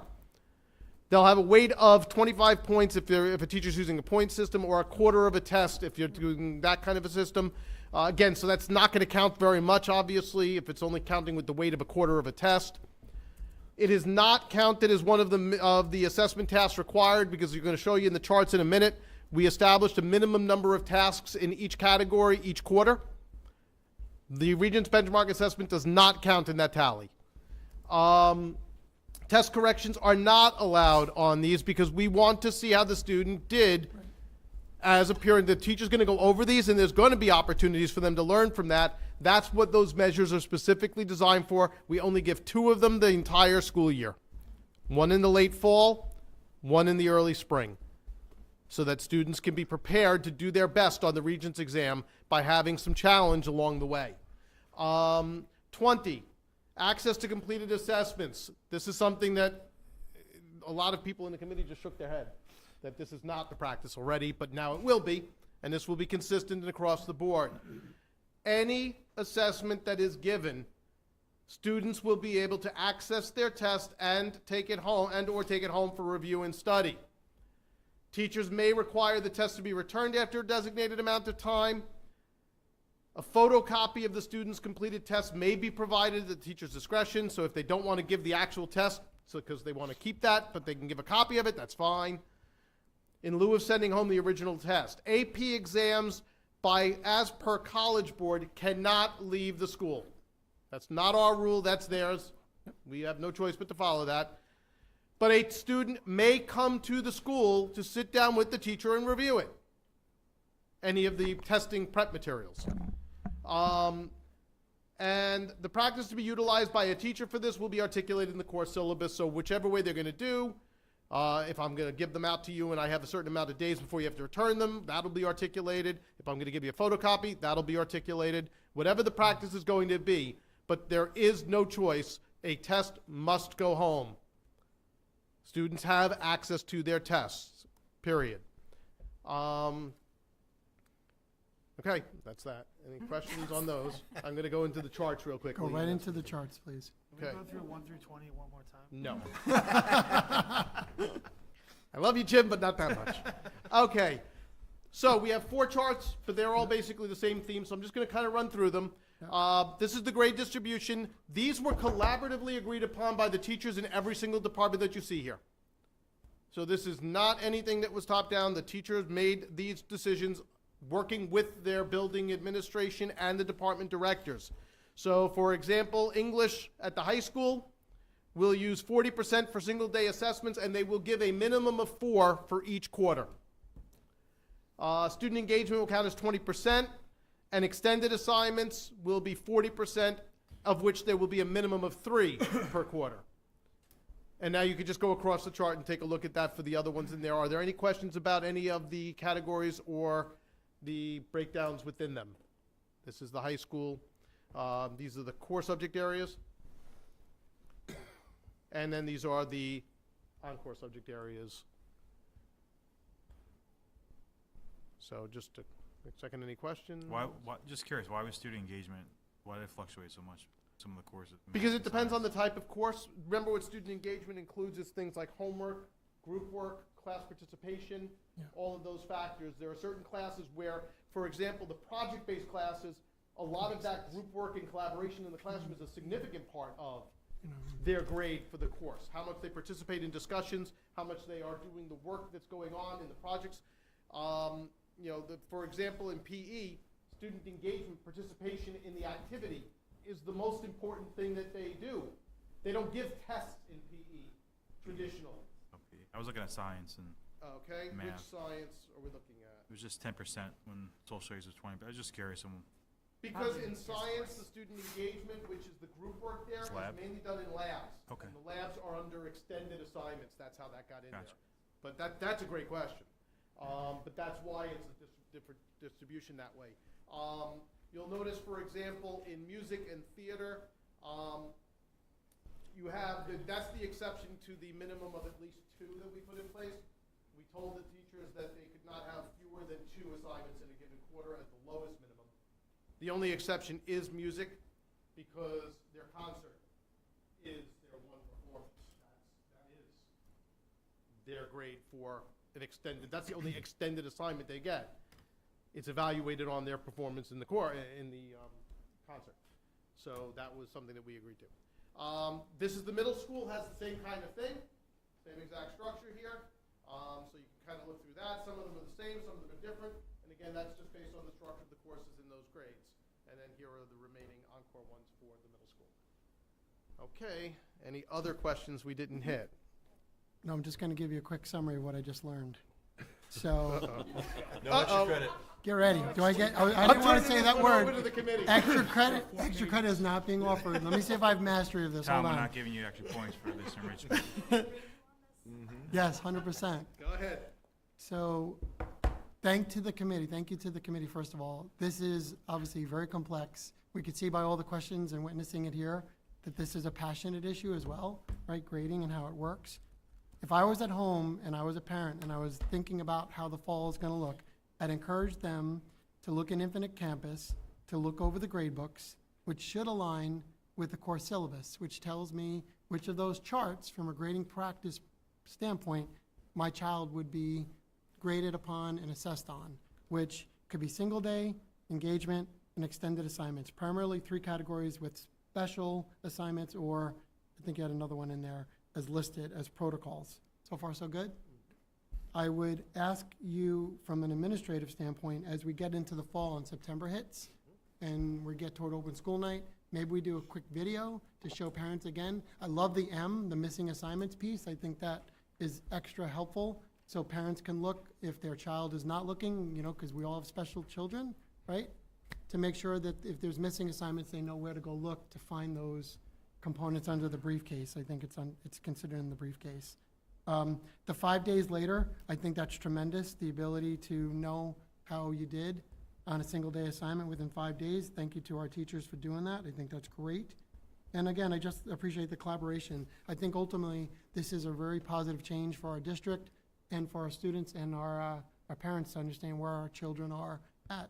So that's my summary, Alan. How'd I do? I think he passed. All right? Grading okay? Got an A+, Okay. yes. Thank you all. Thank you, Alan. Thank you. What's that? And no extra credit. Oh, and you do need to figure out the extra credit. Mr. Meinster, just one more follow-up question. boy. Okay? So, first and foremost, I want to thank the committee. I mean, this, you could tell there's a lot of thought and process that went into this. But I keep coming back to the syllabus, and I just want some clarity regarding how to access it. What's the committee's, let me just get my question out there first. What is a parent's best way of accessing the syllabus from each teacher? Electronically? You know, some teachers may hand out a piece of paper.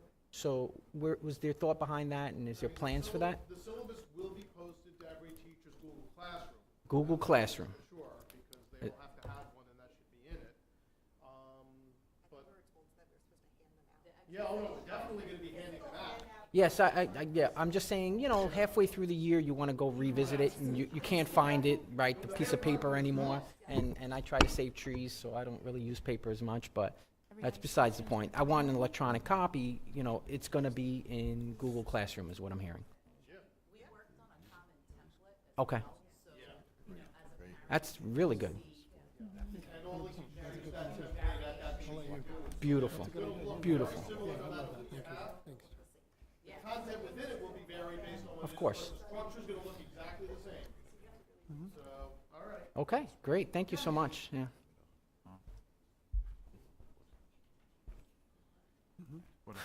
What a great summer presentation. You have another one, don't you? There's someone else. No, that's not him, that's, I think Ernesto. No, this is, A5, social studies? Oh, I did. I thought of that. I did. I didn't want it. That would open up Pandora. Thank you, Lucky Ms. for you, we're Walbauer, all for out of taking the questions. initiative. So next up on our reports and reviews, we have our K through 5 social studies curriculum. Thank you, Ms. Walbauer. Looking forward to this. Hi, thank you. Okay, so good evening to the Board of Education, Administration, and Community. I'm very grateful and honored to provide an update on the K-5 Social Studies program and the wonderful work of our elementary teachers. So hopefully I have some fun information to share and a lot of nice pictures. So break it up a little bit. All right.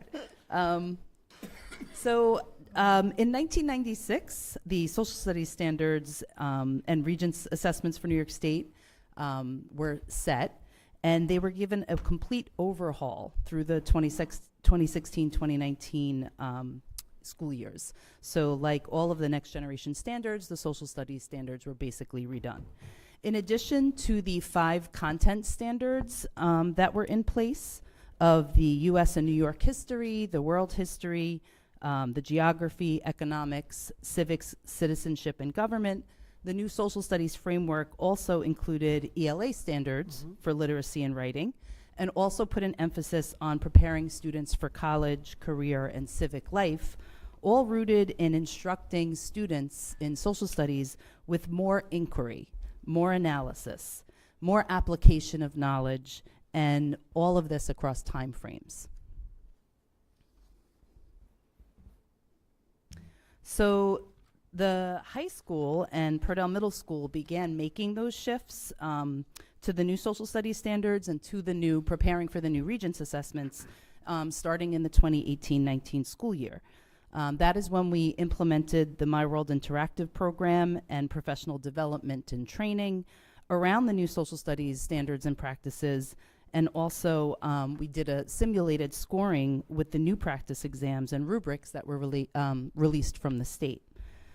So we were very well prepared, I felt, and we were also very, very pleased with the results of these shifts as we saw the Global History and Geography 2 results for that very new exam come out at a 95.3% passing, which was actually up a little over 7% from the old exam. And now we're at a 98% passing with that global. So it's it's nice to see everything trending upward. Same thing with the U.S. History and Geography exam. When the students were finally able to take that brand new assessment in 2023, we had a 96% passing rate, which again was up 3% from that old exam that we were all so very used to based on those old standards. So again, super, super proud of that.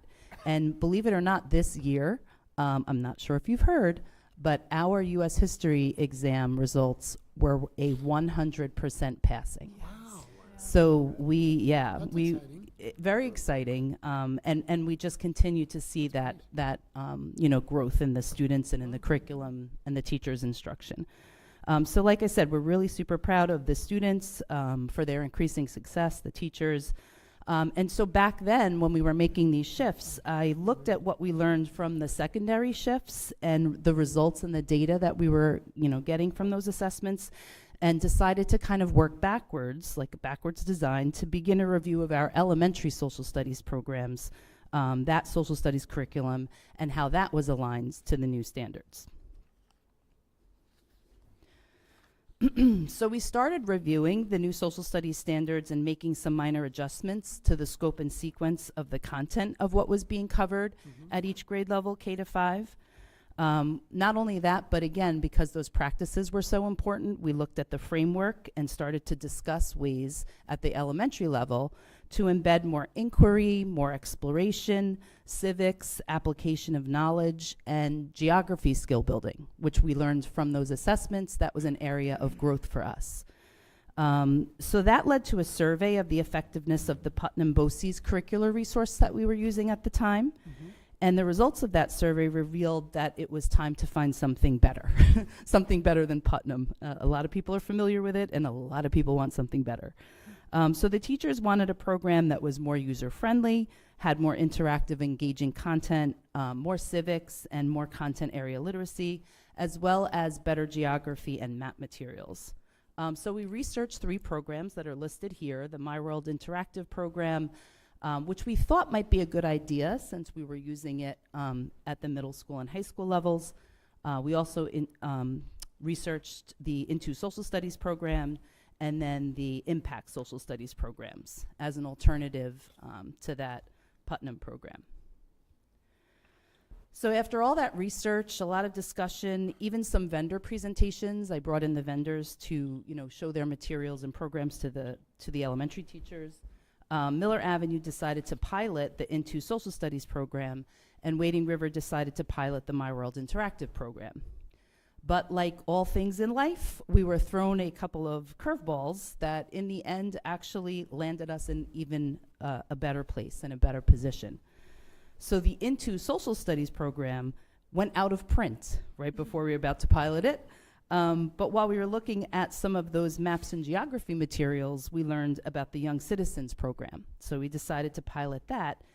And while we were not really finding the My World Interactive pilot at Wading River really fitting our needs, what we really liked, at the same time, we were given the opportunity to partner with Nassau BOCES to help them design New York State standards-based social studies units of study for eventual distribution to Long Island schools.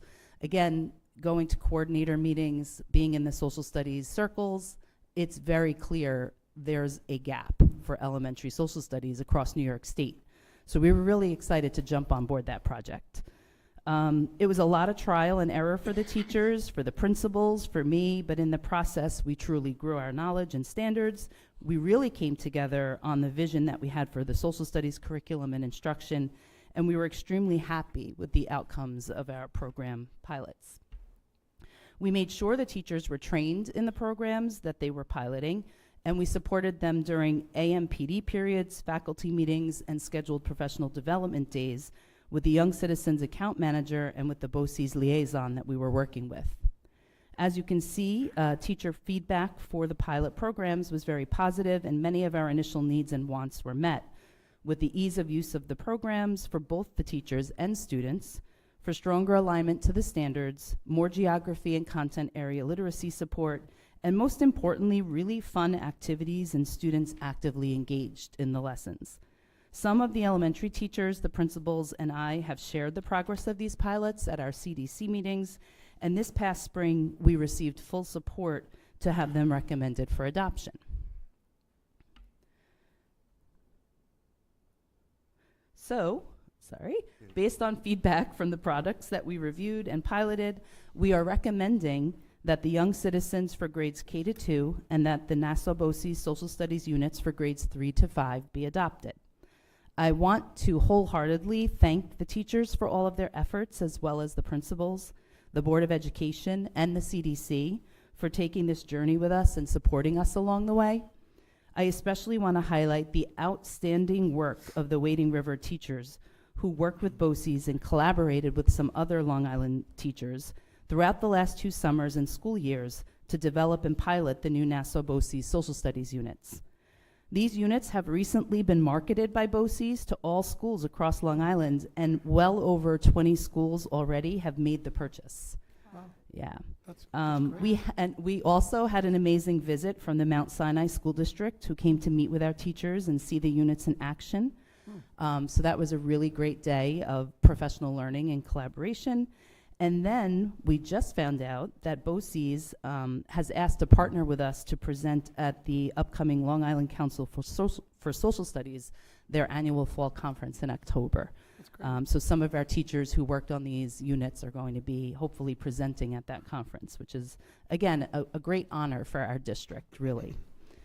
So I cannot thank these teachers enough for their dedication to this project and to the pilot, for their professionalism, for their knowledge, for their thoughtfulness and creativity.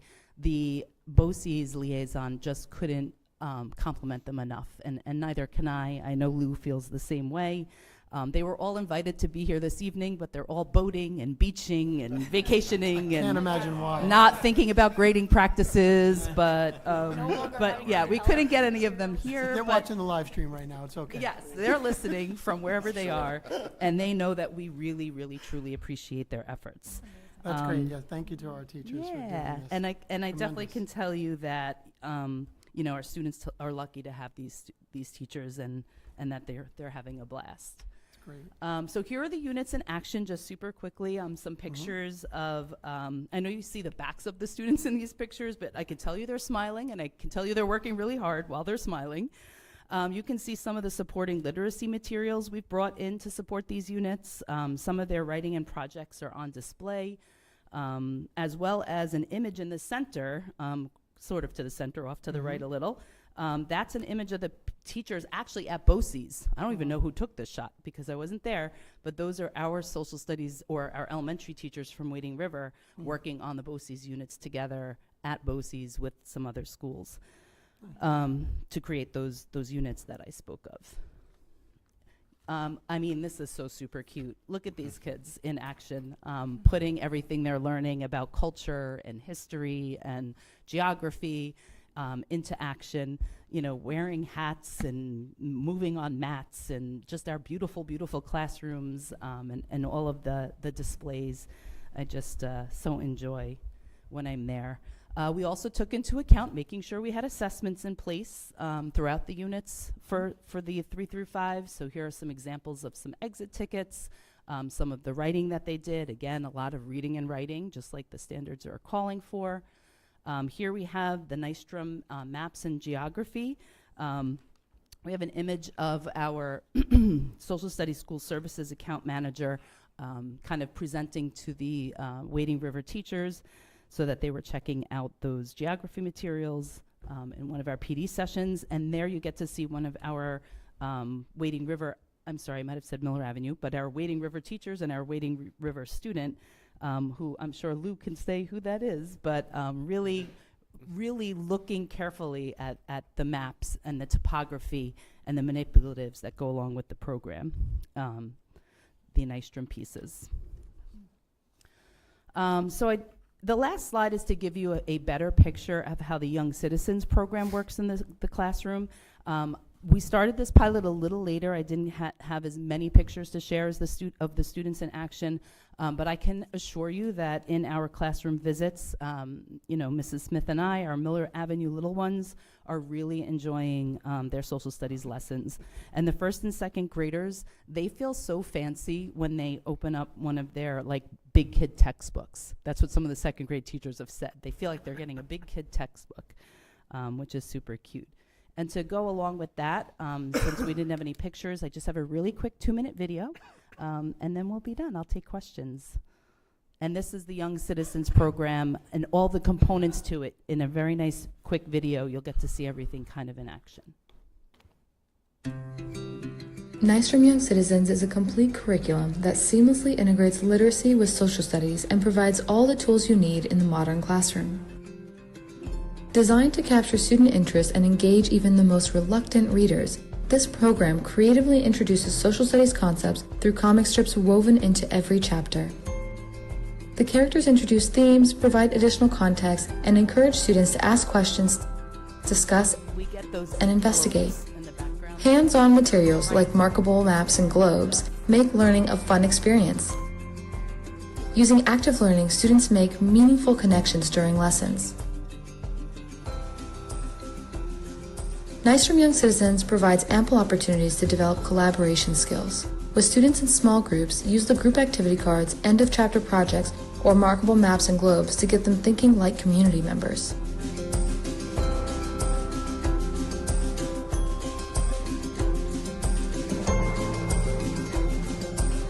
Our level student readers come in 4 reading levels. The readers provide valuable content to students at different comprehension levels, challenging them to make inferences and analyze sources by incorporating historical photos and contemporary illustrations. Alongside our printed and hands-on materials, you also have access to our digital platform. Access the complete contents of your teacher's guide, manage classes, assign student work, and provide feedback. Students also have access to the digital platform. They can find their student book, library of leveled student readers, and assigned activities from any device with an internet connection. Now you can merge the social studies concepts that you want to teach with the ELA, literacy, and 21st century skills that you need to teach. Nystrom Young Citizens, your comprehensive social studies curriculum designed for the elementary classroom. So I know as, a district, our strategic plan, we're really moving toward more project-based, inquiry-based learning, collaboration, communication. So I really feel confident that these new elementary programs are setting our little ones up for really great success. I don't know if Mr. Parinello has anything to add.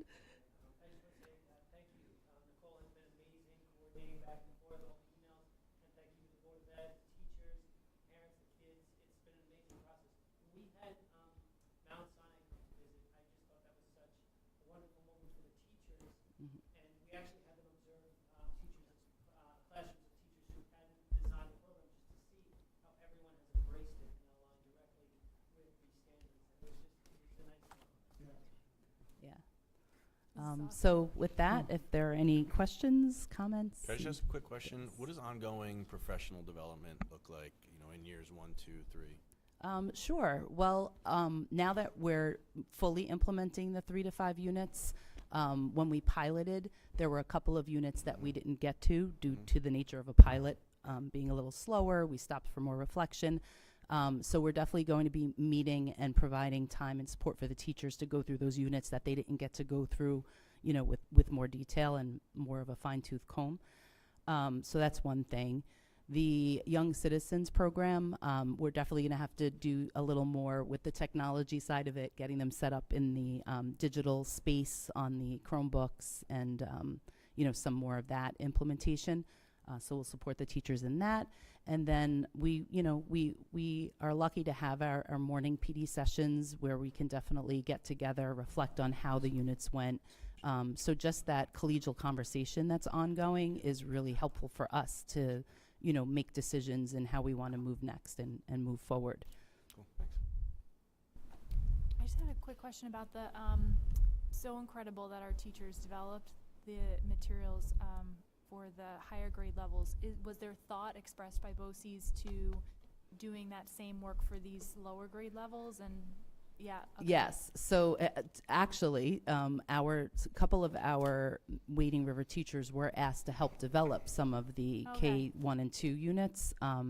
And right now, since we had already been invested in Young Citizens and the geography component of it and the materials were just so much what the teachers wanted in the kids' hands, we decided to, with the little ones, do less of the BOCES units are all, 90-page slides, right? That you go through unit after unit after unit. And I think with the K1 and 2 teachers, having the digital access where they can put something on a screen and pull the kids to the carpet, Not that you can't do that with the 3 through 5 as well, but just having more of the manipulatives coming with that program and things like that, I think we went in that direction. However, nothing's to say, I mean, we are constantly doing curriculum review, that it might not be something that we might consider in the future. Okay, thank you. Just a comment.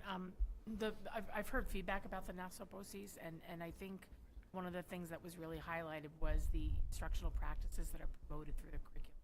So I think that, you know, what we're teaching is just as important as how we're teaching it, especially when you're looking at some of the 21st century skill sets. So I just thought that was important to highlight. Yeah, thank you. You know, Thank you. we've been saying all along, it's not just about the content, but it's about the delivery of it and what the kids are doing with it. Yeah. That's really the shift of the next generation standards. So we applied that toward this, you know, social studies project. Thanks, Nicole. You're welcome. Good. Thank you again, Ms. Walbauer. This is a great update. Look forward to seeing it in practice now. Thank you, everybody. Okay, next up for reports and reviews, we have our district-wide safety plan hearing with Mr. Ernesto Rossini. All right, good evening. Thanks for having me. The district-wide safety plan is a requirement by New York State as part of the Department of Education's Regulation 155.17.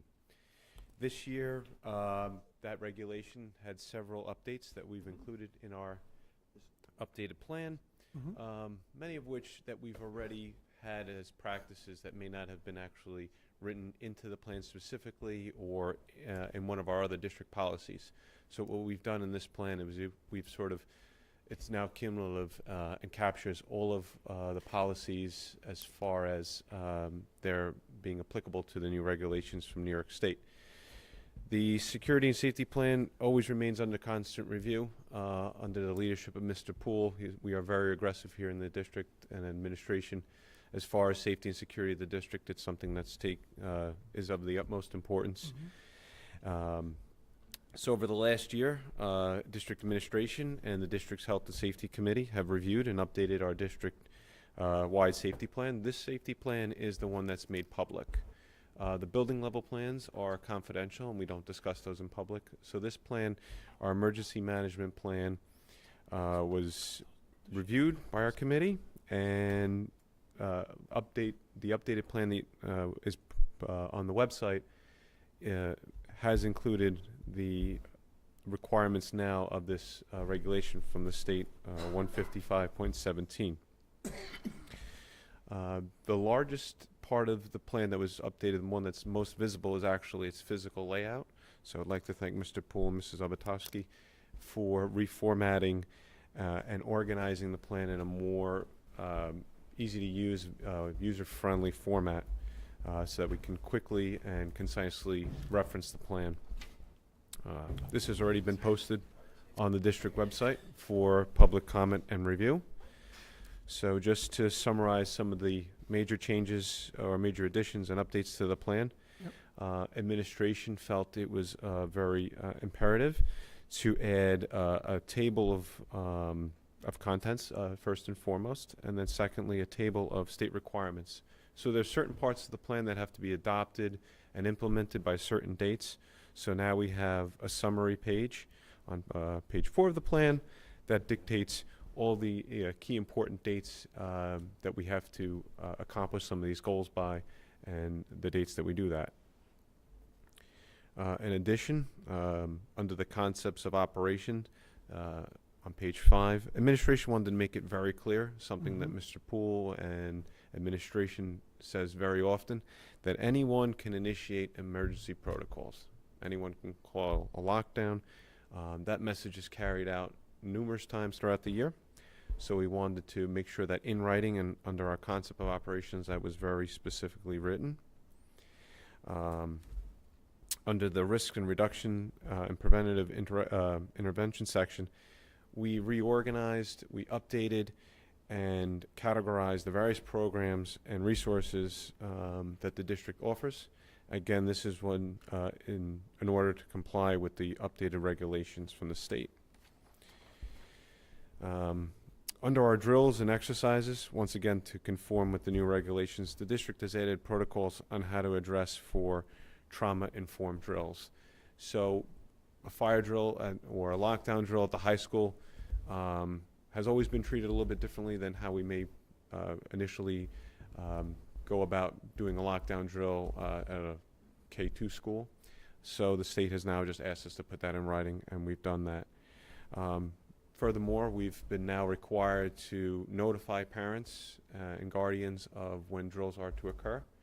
And those decisions are made at a building level, how they will provide that schedule. Mr. Rossini, real quick, so would you notify parents in advance of a Yes. test? That's what I'm just wondering. That's So exact. does that, I guess my question would be, does that take away from the effect of actually testing it then, if everyone knows you're doing a test? Does that make sense? Well, I think the intent of the state was to You know where I'm going with that? lessen if any trauma was, so that if the parents had to talk to a child that was maybe a little more sensitive to a lockdown drill, that could be accomplished. Got it.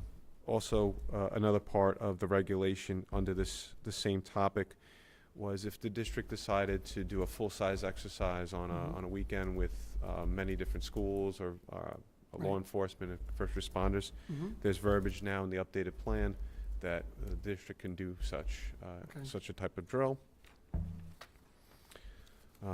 We've updated our communication platforms on page 12 of the plan to be more updated with the current communication platforms that the district has. Another requirement of the state is that our floor plans that are provided on the confidential building plans have to have a certain amount of detail.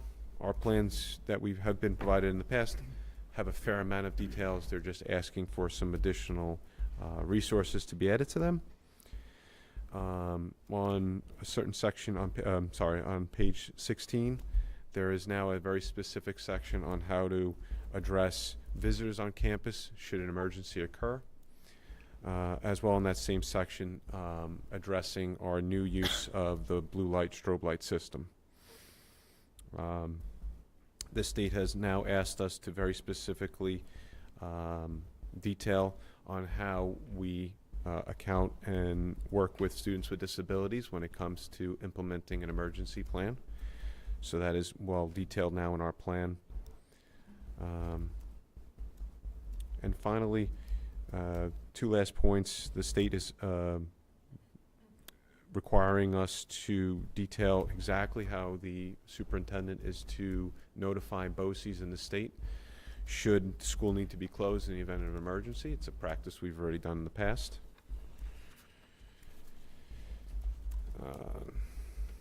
And the two last requirements of the new regulation are to include our lead nurse and our medical director in our post-incident response team. And finally, the last change would be to summarize the broad concept of the reunification process in part of the plan. And that concludes my update. Any questions? Hi. So, real minor, but to me, it matters. Since our schools are across two different police departments, I always zero in on clarity of which department is called for which. At the end of the day, I'm sure they're communicating with each other. But I did see in the emergency response teams, I think this is reference to Suffolk County Police Department, but it just says Police 7th Precinct as the primary contact number. That's the last page, or second to last page. Yeah, you'll see on that, we list them all. It's just the first one that the order doesn't really dictate. We list every police department that would be responding to the incident. So in your reference to Police 7th Precinct, what I was trying to clarify is I would know that if I wasn't from here, that's Suffolk County Police That's Suffolk Department. County. We can certainly Can you, clarify like, it and yeah, put Suffolk again, Police it's a in front of minor that. thing, but, I don't know. It just sticks out for me. That was it. So this will be up on the webpage for public comment until the next board meeting, and then we'll adopt it formally at the August 27th board meeting. Very good. Thank Yeah, thank you. Thank you, Mr. Senior. Thank you. Thank you. All right. Okay, next up will be our votes and resolutions. First is our approval of our June 18th, 2024 regular public meeting minutes. May I get a motion? Katie, second Mike. Any discussion or questions? Okay to vote? So on this one, Jim, I'll just have you, abstain on that one. So it'll be 6-0. Thank you all. 1. 601, excuse me. Thank you. Next will be our approval of our CPSE, CSE, and 504 meeting summary, memo dated June 26, 2024. May I get a motion? Jim, second. Jim, could do that, Jim. I'm gonna come up with something. JL, JS. Any discussion or questions on this? Okay to vote? All in favor? So it'll be 7-0. I think I gotta figure that one out. All right, it might be 601 actually. I think it's gonna be 601. Actually, no, he can, yeah, he can approve it. I'm sorry, it's still 7. It's still, yeah, sorry, my apologies. Okay, next up is our policies. Right, approval of our, yeah. There's Okay. only one. What's that, Mike? Mike, what? It's quite a few. I know, I'm just thinking what we want to do here. Brian, do we need to do any reading? There's a first reading. Do we have to do a summary of these or no? The newer revised, or is it just accepting the newer revised? If you look, what we tried to do is to organize them in different ways. The first group of any ones that were changes, if they were new, or if they were revised. And what it did is if we combined several of our policies into one new policy, we wrote the numbers there. So that section is pretty self-explanatory. The other ones are simply renumbered. If we kept our policy, but just aligned it with NYSBA's policy numbers, is in the second section, and there were no changes to those policies. Understood. And the third section are policies that are already covered in a new policy or combined NYSBA policy, so we are abolishing them. Very good. All right, now I understand. So there's 3 sections, as Brian just stated. There's new and revised district policies renumbered to align with NYSBA for the policy numbers, and district policies to be abolished. May I get a motion? I just have just a question on the new format. Sure. Typically for new or revised policies, we would have a summary of the new policy or the revisions to the existing policy. Are we no longer doing that? This is the very last batch. I know we had a, Yeah, I was just gonna say that. yeah, this is the very last batch. There's typically a cover memo for all of these policies. Here's what I would suggest. It's our first reading, right? In our board backup, I do believe there is a description of these, Mike. I'll make sure that we have this sent out by our district clerk to you again. This is a first We'll reading. read the memo in full. Yeah, for read the memo in full for for the second reading. That's what I was We'll gonna read the memo in suggest. full for the second reading. Fair This enough. finalizes our policies for the year. So I'd like to recommend we just vote on it, and then I'll make sure it gets in for the second For the reading. second What do you reading? mean, okay? what do you mean this is our policies for the entire, not It's the completion The of our review. policy the committee previous for ones? We're still, previous. we'll have policies Yes. reviewed? Okay, Correct. all right. This Well, finishes our updates, Okay. so if that's okay with job. everybody. It's huge.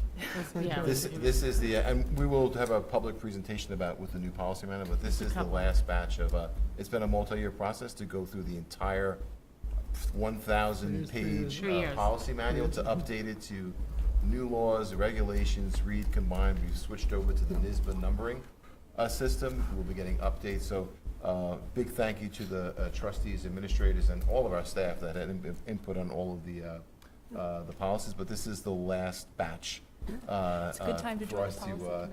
I'll say mark the full policy review Hey, I'm manual as staying on for complete. that So purpose. good work by everyone. So I'm gonna go with that I mean, it's a notion. lot of work. So let's get a motion on this one, please. Katie, second, Jim, S. Any discussion or questions? Okay to vote? All in favor? 7-0. Okay, next up are our Board of Education resolutions. They start with 2425001 and run through 2525, 2425-005. Is it okay to take them as a block? Yes. Okay. May I get a motion? Megan, second, Jim, S. Any discussion or questions?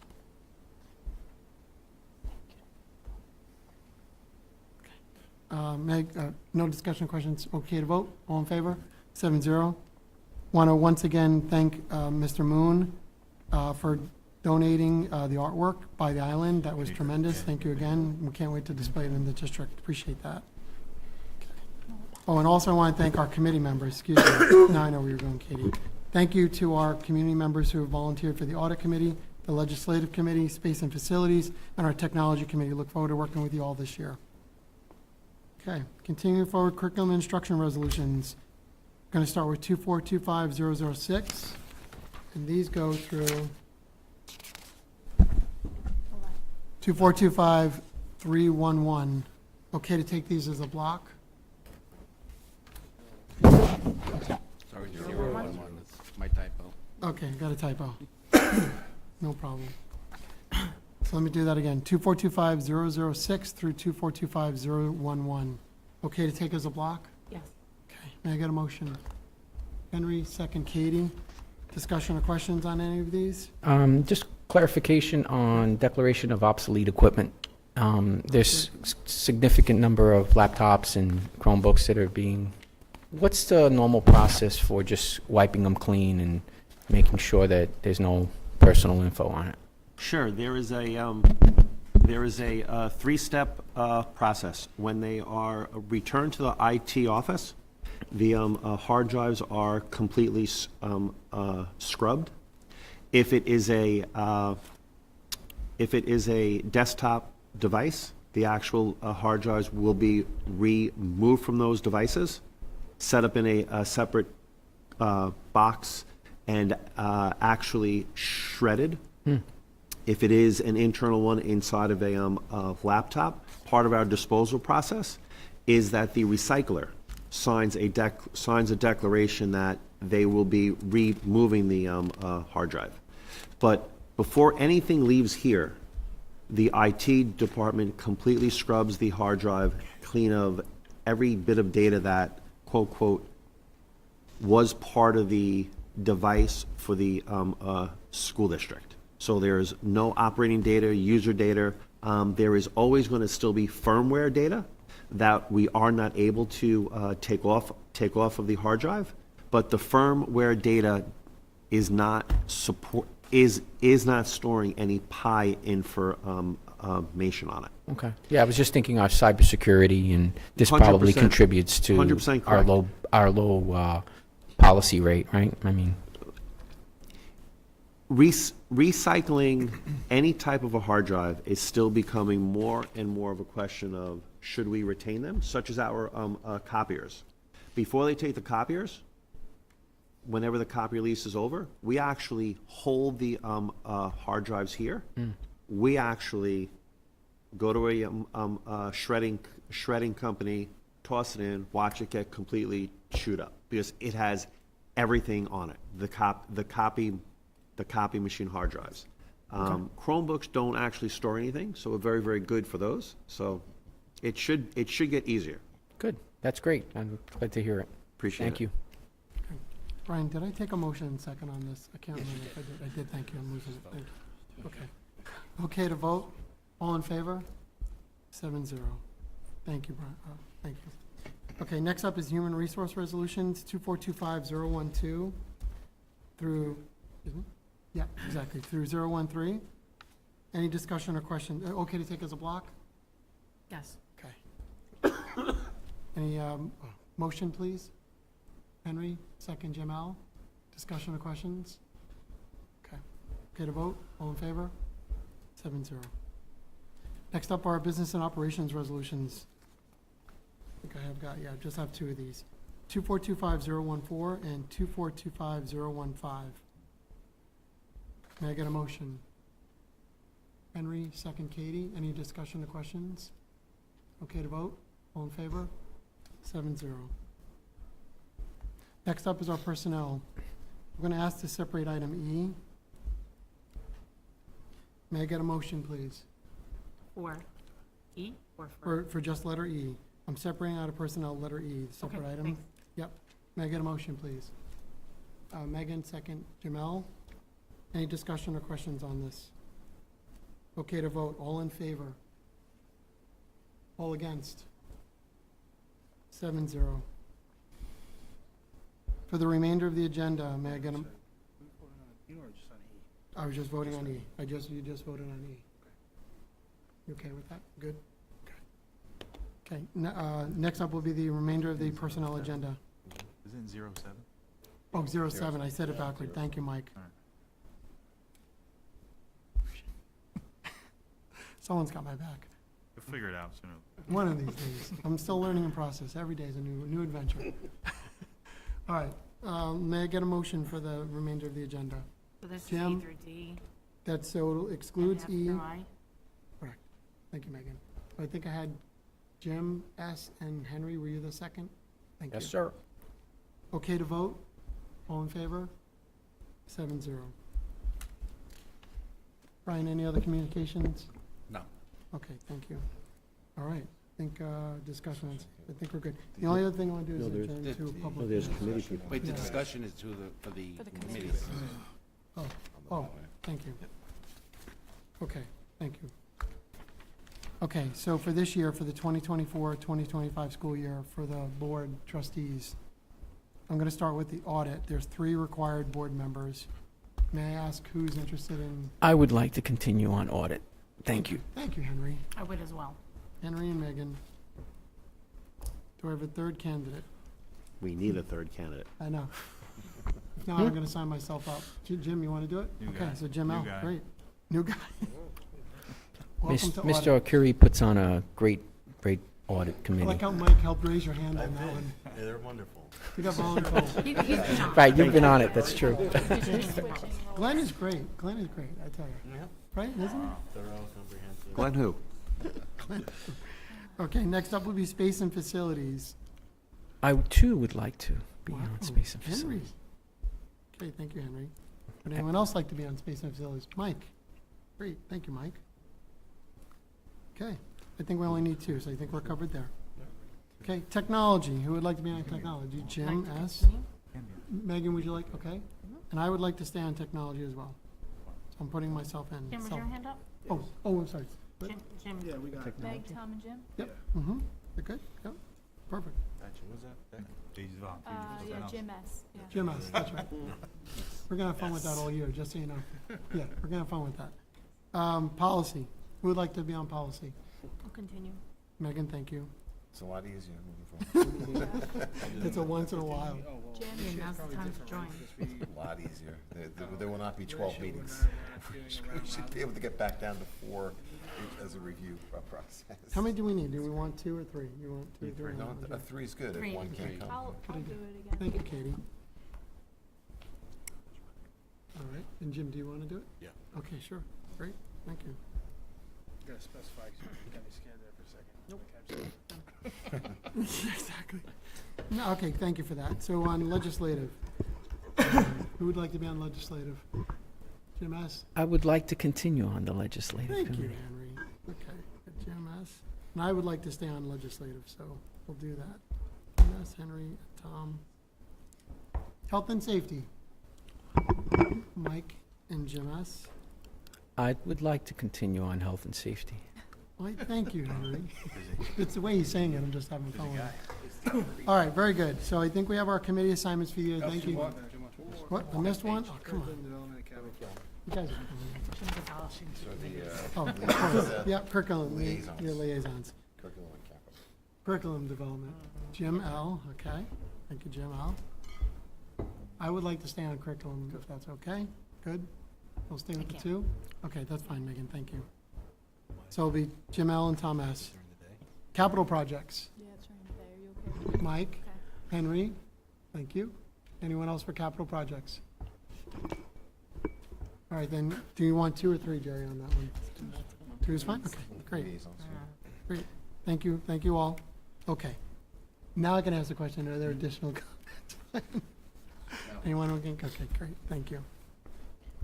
Tonight, so do I take I motion and then I go out and then I go second and second, okay, thank you, Jim. All right, may I get a motion to adjourn tonight's meeting? No. Henry, second Megan? No? Mike, you want to continue? Well, we don't. Yes, we are. I think you have Do I to read motion that for first, as I was second asking? I have to read that first? Okay, that's what I'm asking. Before you close Okay. the meeting. So we're, yeah, I need a motion to enter Second. second executive. May I get a For the motion? purpose of contract. Have to read the You have to reason read it why. all, okay. Not the Okay, whole so it's thing, gonna just the be, title. yeah. It's going to be applicable to personnel matters related to a particular person or corporation. The medical, financial, credit, or employment history of a particular person or corporation, or matters leading to the appointment, employment, promotion, demotion, discipline, suspension, dismissal, or removal of a particular person or corporation. May I get a motion to enter second executive? Megan, Henry second. All in favor? 7-0. Now, do I adjourn? Then I adjourn the meeting, right? I adjourn Time with this the meeting? photos. What's that? Time with the photos. Oh, yeah, how about our board photo that we've been all night for? She left. No way. Art, that's your first assignment. Yeah, the first social media post. Oh, boy, that's not good. Mr. P, use your camera? Oh, we gotta, I know we're end the meeting, but. Yeah, I gotta end the meeting, hold it. In the personnel agenda, I wanna make note, it's been such a Oh. long meeting. Oh, I'm so I sorry. wanna welcome Gavin to the school district. Gavin. Hi, Gavin. Gavin's an elementary teacher. Gavin is a Shoreham-Wading alumni. He's amazing. He's gonna be a fantastic addition. Congratulations, Gavin. Congrats. All right, so let me just. Can I just do this? Someone will put the flip phone. Take a photo.